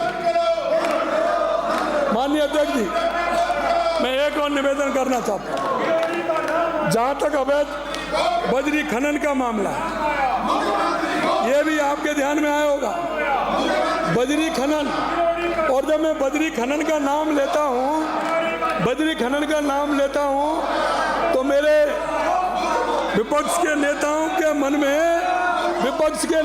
के मन में सांप दौड़ने लग जाते हैं। सांप जब खनन का नाम आता है, अरे भाई ऐसा क्या हो जाता है, ये राजस्थान की जनता को हिसाब तो देना पड़ेगा, हिसाब तो देना पड़ेगा, एक एक पाई का देना पड़ेगा। ये किसान का बेटा है, ये खींचना भी जानता है, ये अंदर से भी खींचना जानता है। चिंता मत करिए, आपकी आवाज मेरी आवाज को कम करने वाली नहीं है। देखते जाइए, आप मेरी भी आवाज बढ़ती जाएगी, मेरी वॉल्यूम बढ़ता जाएगा। मैं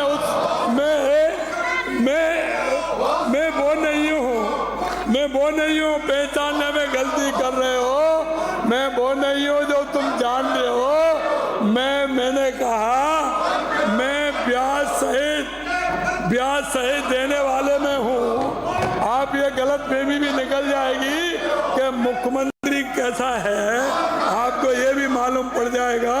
मैं इसीलिए इन विषयों पर आ रहा हूँ, और जितनी आप आवाज़ करोगे उससे ज़्यादा आवाज़ मेरी, ये उसकी मर्जी है। आपका बैलून बढ़ाने में बार बार टोटासाजी यूँ कर रहे हैं और मेरे लोग मेरे से यूँ कर रहे हैं, ये अंतर है। मेरे लोग टोटासाजी यूँ कर रहे हैं और मेरे लोग मेरे से यूँ कर रहे हैं। और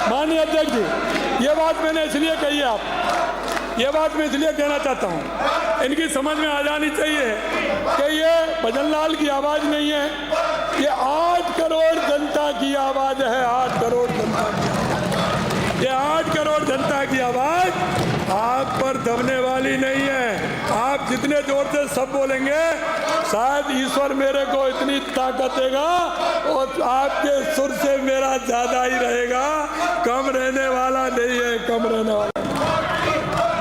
माननीय अध्यक्ष जी, मैं बजरी खनन की बात कर रहा था। जहाँ तक अवैध बजरी खनन का मामला है, यह समस्या आपकी ही पैदा की हुई है। खनन बजरी के 100 हेक्टेयर तक के खनन पट्टे आवंटित करने का फैसला अभी की सरकार के तत्कालीन मंत्री महोदय ने 6 महीने लटकाए रखा, 6 महीने लटकाए रखा, और उसके विरोध में एक विधायक ने तख्ती बांध के आए थे, तख्ती बांध के आए थे। अरे जब क्यों नहीं बोले, क्यों नहीं कहा? मैं इस कारण से बजरी के अवैध खनन को बढ़ावा मिला। माननीय अध्यक्ष महोदय, सरकार ने इस समस्या को प्राथमिकता पर लिया। हमारी सरकार द्वारा नई एमसेंड नीति लाकर नदियों को बजरी पर निर्भरता में कमी लाई जा रही है। हमारी बजरी के अवैध खनन, निर्माण, भंडारण की रोकथाम हेतु कार्रवाई कर इस वित्तीय वर्ष 2024-25 में कुल, अरे बंद मत हो भाई, चलते रहो, बंद क्यों हो रहे हो, बंद मत हो। वित्तीय वर्ष 24-25 में कुल 3622 प्रकरण दर्ज किए। इनके अंतर्गत 2763 वाहन व मशीनरी जब्त की गई तथा 437 प्रकरणों में FIR संबंधित थानों में दर्ज कराई गई। 23.82 करोड़ रुपए बतौर राशि वसूल की गई। 23.82 करोड़ रुपए राशि भी वसूल की गई। माननीय सदस्यों को जानकर प्रसन्नता होगी कि हमारे प्रयासों के फलस्वरूप आज मेजर मिनरल के 48 ब्लॉक, मेजर मिनरल के 48 ब्लॉक, माइनर मिनरल के 660 ब्लॉक तथा बजरी के 101 ब्लॉक की नीलामी के साथ आज राजस्थान प्रदेश, हमारा प्रदेश संपूर्ण देश में अग्रणी राजस्थान है। पहले नंबर पर राजस्थान है। खनिज क्षेत्र में प्राप्त राजस्थान में 23% की वृद्धि हुई है, 23% की वृद्धि हुई है। मैं बात और कहना चाहता हूँ माननीय अध्यक्ष जी, मैं एक बात और कहना चाहता हूँ। मैं एक बात कहना चाहता हूँ, ये राजस्थान की जनता को, ये राजस्थान की जनता को झुटला करके, उनको सपने दिखा करके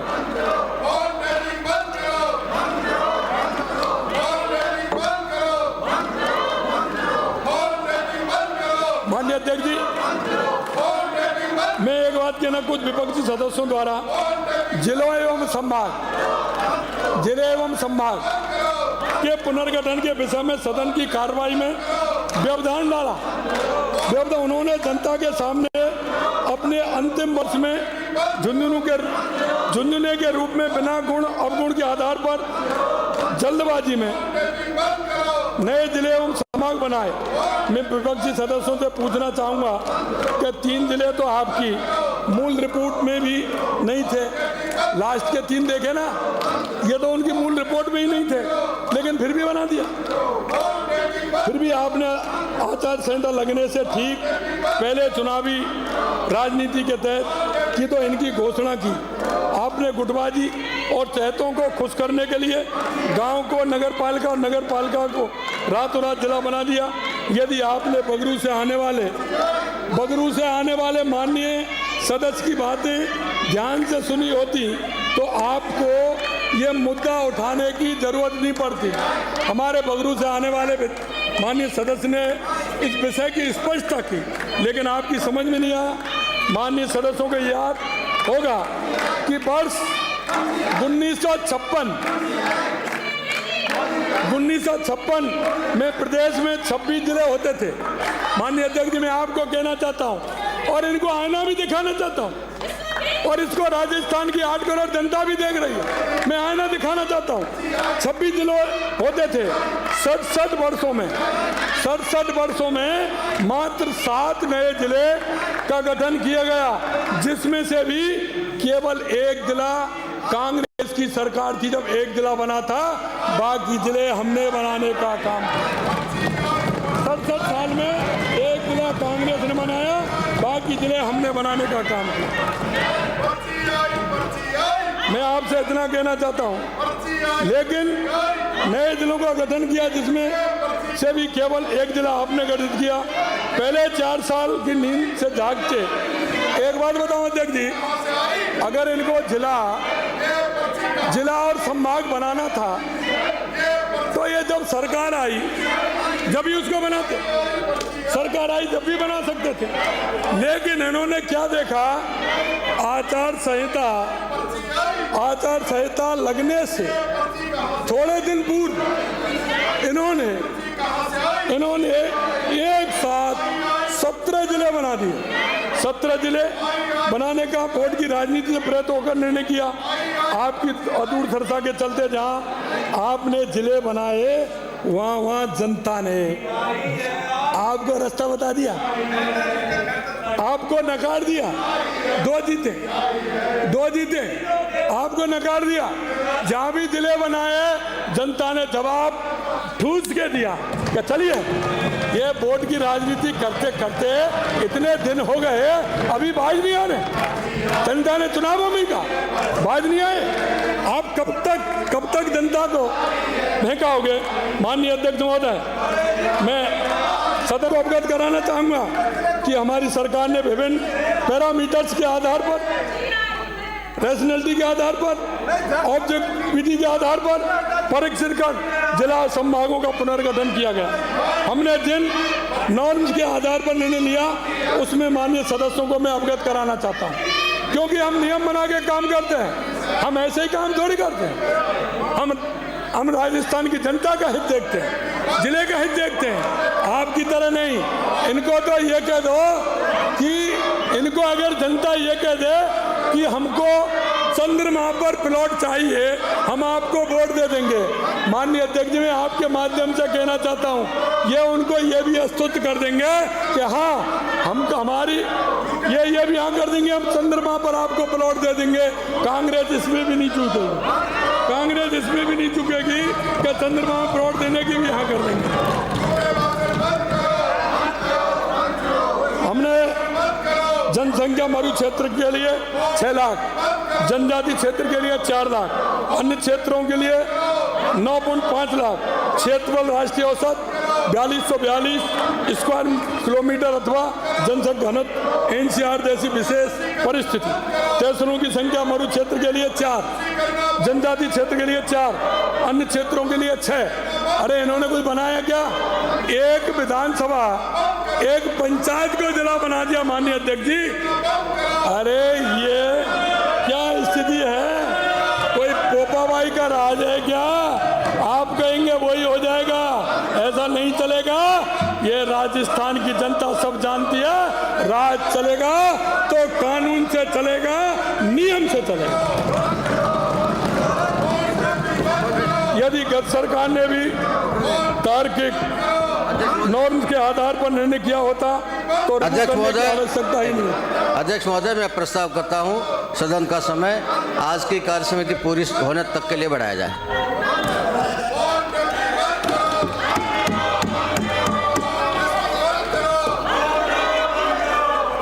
माननीय अध्यक्ष जी, सामाजिक, आपने देखा होगा सामाजिक पेंशन के बारे में कोटा उत्तर आने वाले माननीय सदस्य ने सदन में कहा कि 4-5 महीने से सामाजिक पेंशन नहीं मिल रही है। माननीय सदस्य द्वारा बताए गए तथ्य पूर्णतः असत्य हैं। माननीय सदस्य शायद अपनी सरकार के कार्यकाल की बात कर रहे हैं, जहां दिसंबर 2023 से पूर्व 3-4 महीने की सामाजिक सुरक्षा पेंशन बकाया रहती थी। हमने न केवल सामाजिक सुरक्षा पेंशन को 1000 रुपये से बढ़ाकर 1150 रुपये कर दिया तथा आपकी सरकार द्वारा बकाया छोड़ी गई पेंशन का भी भुगतान किया। चर्चा में जैतारण से आने वाले मेरे साथी, इसका जवाब जैतारण से आने वाले मेरे साथी ने जवाब दिया। अगर उसका जवाब आप अगर तसल्ली से सुन लेते तो शायद आपको ये प्रश्न की आवश्यकता आपको नहीं होती। माननीय मंत्री महोदय, जो उन्होंने उत्तर दिया, अगर आपने उनकी बात ध्यान से सुनी होती, हालांकि ये बात अलग है कि आपको अपने अलावा किसी दूसरे की बात सुनने की आदत नहीं है, जो आपकी गलतफहमी उसी समय दूर हो गई होती और आप सदन का बहुमूल्य समय जाया नहीं करते। अध्यक्ष महोदय, मैं सदन को आपके माध्यम से मान्य सदस्यों द्वारा गलत बयानबाजी, सदन को गुमराह करने का प्रयास किया गया, उसमें अवगत कराना चाहूँगा कि हमारी सरकार ने दिसंबर 2024 तक दिए पेंशन भुगतान कर दिया। और मैं ये भी बताना चाहूँगा कि हमारी सरकार द्वारा इस वित्तीय वर्ष में माह अप्रैल 2024 से लेकर जनवरी 2025 तक 10,552 करोड़ रुपए की राशि का भुगतान किया गया। माननीय अध्यक्ष जी महोदय, मैं आपके माध्यम से सदन को विश्वास दिलाना चाहूँगा, मैं आपको विश्वास दिलाना चाहता हूँ। तो राजस्थान की जनता से हमने जो वायदा किया और हमने एक रोड मैप बनाया, इन्होंने कभी रोड मैप नहीं बनाया। रोड मैप इसलिए नहीं बनाया कि इन्होंने कभी राजस्थान की जनता का दर्द महसूस नहीं किया। हमने सबसे पहले रोड मैप बनाया और हमने देखा कि राजस्थान की 8 करोड़ जनता के लिए क्या आवश्यक है। हमने कहा सबसे पहले पानी की आवश्यकता है।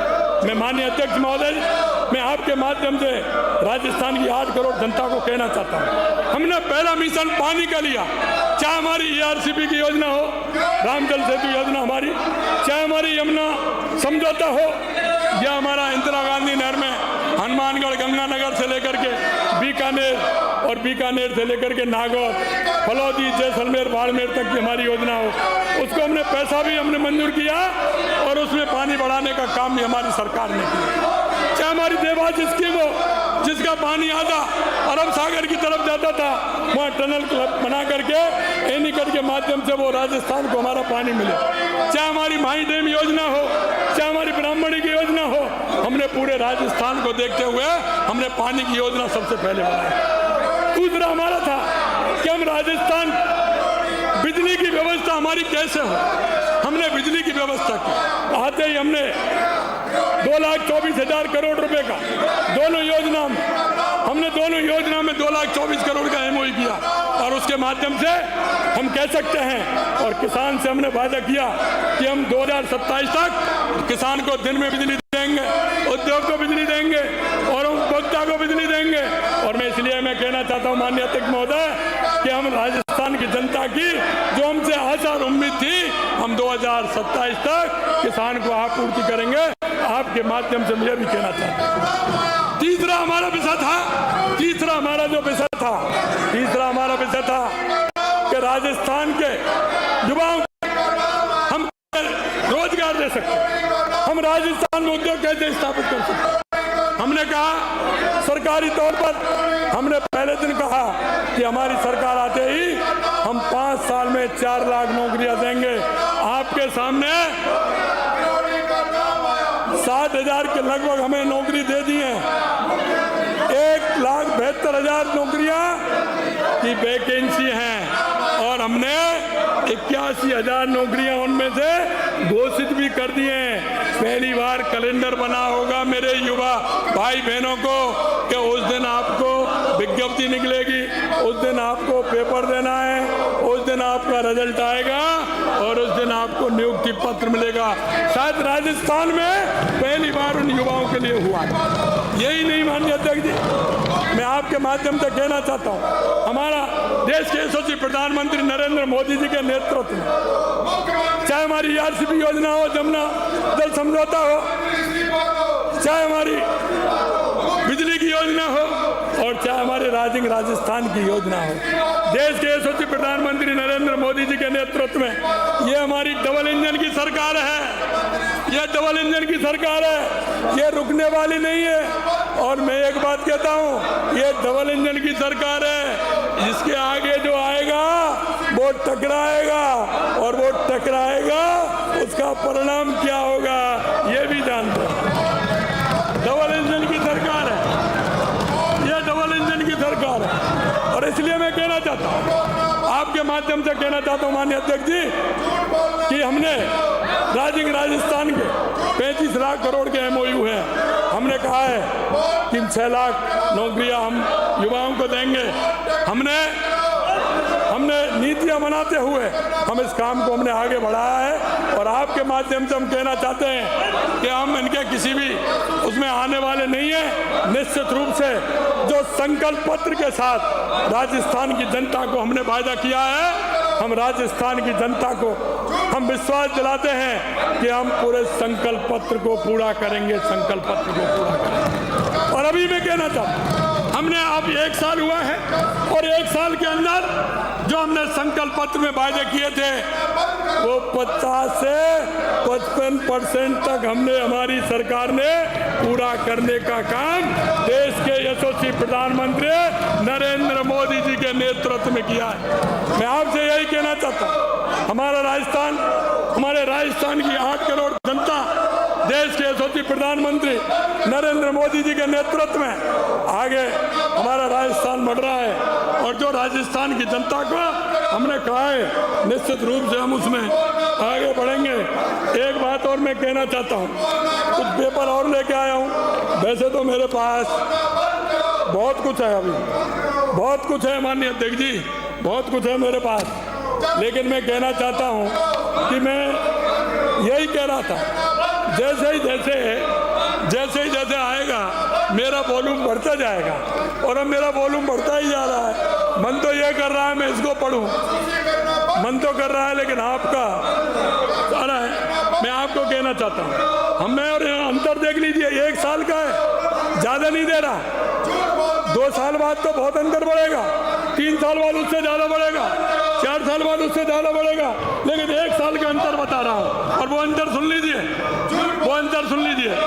सोलर पंप सेट की स्थापना आपके समय में 1,200, अंतर भी देख लेना, हमारे समय में 1 साल में 33,629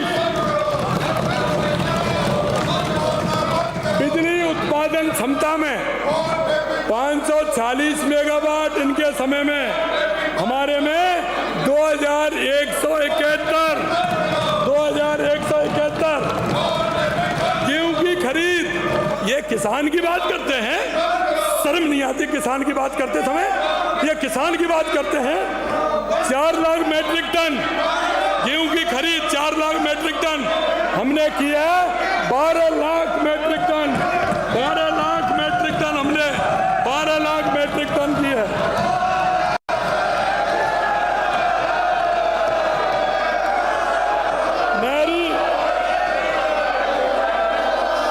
नहरी तंत्र के विकास के लिए, नहरी तंत्र के विकास के लिए, नहरी तंत्र के माध्यम से सिंचाई सुविधा 12,492 हेक्टर, 12,492 हेक्टर इनके थे और हमारे 30,804। ये नमूना ले रहा हूँ, सारी बताऊंगा समय, ये नमूना है। माननीय महिलाओं के लिए, ये मैंने किसान के लिए कहा।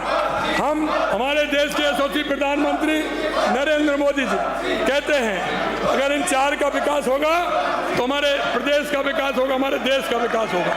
2047 का भारत विकसित भारत बनेगा। महिला, युवा, किसान, मजदूर। मैंने ये किसान का बताया, महिला की सुनिए। अस्पतालों में उपलब्ध कराई गई सोनोग्राफी मशीन, इनकी मात्र 3 थी अध्यक्ष जी, 1 साल में 3 मशीन, और हमने 51 मशीन दिए, 51 मशीन दिए। स्कूल छात्राओं को साइकिल वितरण 0, स्कूली छात्रों साइकिल वितरण 0, हमने 10 लाख वितरित किए, 10 लाख।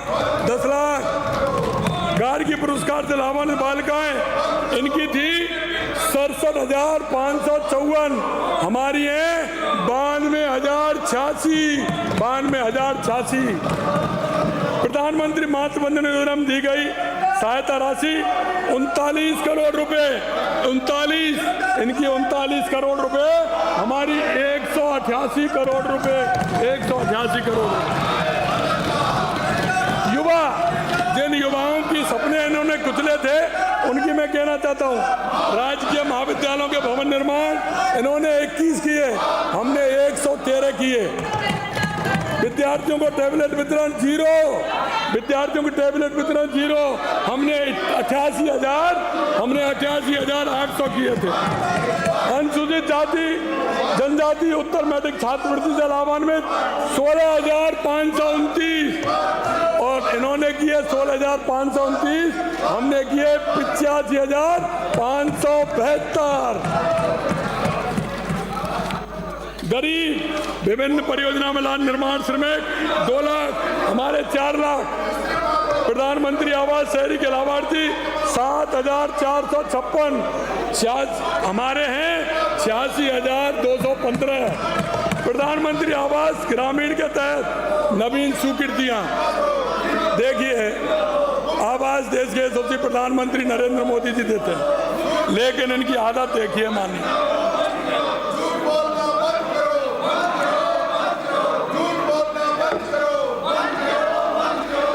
क्या है, इन्होंने 70 साल में झूठ ही बोला तो इनको अपनी झूठ की कहानी याद आती है। जनता के बीच में दाव धरातल ला देगी। अभी ला दिया, 7 में से 1 पे छोड़ दिया, फिर भी झूठ को नहीं समझ रहे हो। प्रधानमंत्री आवास योजना ग्रामीण के तहत 0। माननीय अध्यक्ष जी, उस गरीब के प्रति इनकी बात देख लीजिए। ग्रामीण आवास मिले पिछली 1 साल में 0, और हमने 2 लाख बनाए हैं, 2 लाख, हमने 2 लाख, और इनका 0 घंटा था। ग्रामीण क्षेत्रों में आवासीय भूखंड आवंटन इनके दे 5,639, हमारे 17,110, 17,110। डांग मंगना में मेवा क्षेत्रीय विकास योजना 17 करोड़ रुपए, और हमारे हैं 48 करोड़ रुपए। अन्य भी बता दूं, थोड़ी अन्य भी बता दूं जिनके समझ में आ जाए कि काम कैसे किया जाता है। सड़कों का निर्माण उन्नयन एवं नवीकरण 16,174 किलोमीटर बना था इनका, 16,174 किलोमीटर, हमारा 23,162 किलोमीटर बना। निर्मित नवीन सड़कों की लंबाई 4,173 किलोमीटर, और हमारी है 9,600 किलोमीटर। मिसिंग लिंक सड़कों का निर्माण 2,221 किलोमीटर, हमारी है 4,736 किलोमीटर। सड़कों से जोड़े गए गांव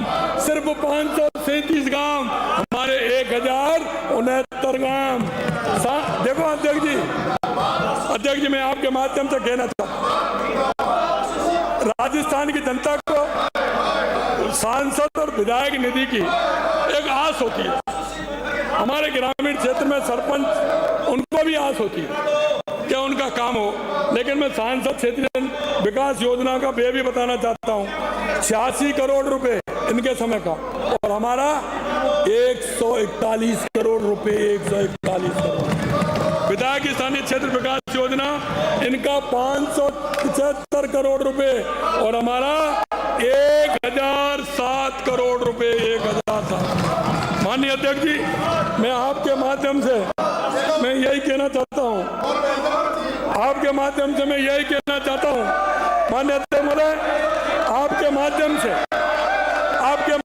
से मैं सदन को विश्वास दिलाना चाहूंगा कि प्रदेश के चौमुखी विकास के लिए कोई कोर कसर नहीं छोड़ी जाएगी, और प्रदेश की खुशहाली के लिए सतत प्रयास जारी रहेंगे। मैं कहना चाहूंगा, सच्चे मन से कर्म कर, सच्चे मन से कर्म कर, विकास की राह चलना है। सच्चे मन से कर्म कर, विकास की राह चलना है। हर मुद्दे का हल ढूंढ, हर दिन आगे बढ़ना है, हर दिन आगे बढ़ना है।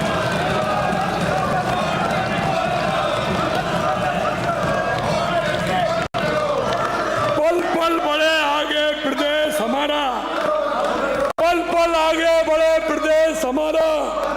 हमें ना रुकना ना थकना है, हमें ना रुकना थकना है। मैं इतना ही कहना चाहता हूं, कितना भी कोशिश करें, ये आवाज बढ़ती जाएगी और भी बढ़ती जाएगी। मैं माननीय अंत में एक बात कहना चाहता हूं कि ये इस कांग्रेस ने बाबा साहब के साथ कैसा काम किया, बाबा साहब के साथ कैसा काम किया। मैं इतना ही कहना चाहता हूं, आज मुझे निश्चित रूप से मुझे बड़ी पीड़ा है कि मेरा वो भाई जो एक गांव गरीब किसान खेत से आता है और वो प्रतिपक्ष के नेता के रूप में है, उसे बोलने का मौका नहीं दिया, और इन्होंने चालबाज उसको बोलने से रोका। निश्चित रूप से मुझे इस बात की पीड़ा है। मैं आपके माध्यम से राजस्थान की जनता को भी मैं धन्यवाद देना चाहता हूं, आप सभी को भी धन्यवाद देना चाहता हूं, और माननीय सभी साथियों को भी धन्यवाद देना चाहता हूं। प्रतिपक्ष के नेताओं को भी मैं धन्यवाद देना चाहता हूं, और इनसे यही कहना चाहता हूं कि आप चिंता मत करिए, आप हमेशा विपक्ष को ताकत मानते हैं, और आप अपनी आदत जो है निश्चित रूप से उसको करिए। मैं आपके माध्यम से राज्यपाल महोदय के इस अभिभाषण को धन्यवाद देता हूं, और निश्चित रूप से आपको धन्यवाद देता हूं। बहुत बहुत धन्यवाद। जय हिंद, जय भारत, जय राजस्थान। तो मुख्यमंत्री भजनलाल शर्मा को आपने सुना, जेजेएम को लेकर भी विपक्ष पर निशाना उन्होंने। माननीय मंत्री जी, माननीय जी, काली चौधरी, अभी सदन चल रहा है। प्रश्न ये है, श्री कैलाश चंद्र वर्मा सदस्य विधानसभा, इस संबंध में उठाए कदम से राज्य में महिलाओं के विरुद्ध हो रहे अपराधों में प्रभावी कमी आई। बूंदी से आने वाले माननीय सदस्य ने महिलाओं पर अत्याचार बढ़ने की बात बोलकर सदन को गुमराह किया। माननीय अध्यक्ष, मैं आपके माध्यम से सदन को अवगत कराना चाहूँगा कि गत सरकार के अंतिम वर्ष, हमारी सरकार के प्रथम वर्ष में महिला अत्याचार के प्रकरणों की तुलना स्थिति इस प्रकार है। अब मैं आपको बताना चाहता हूँ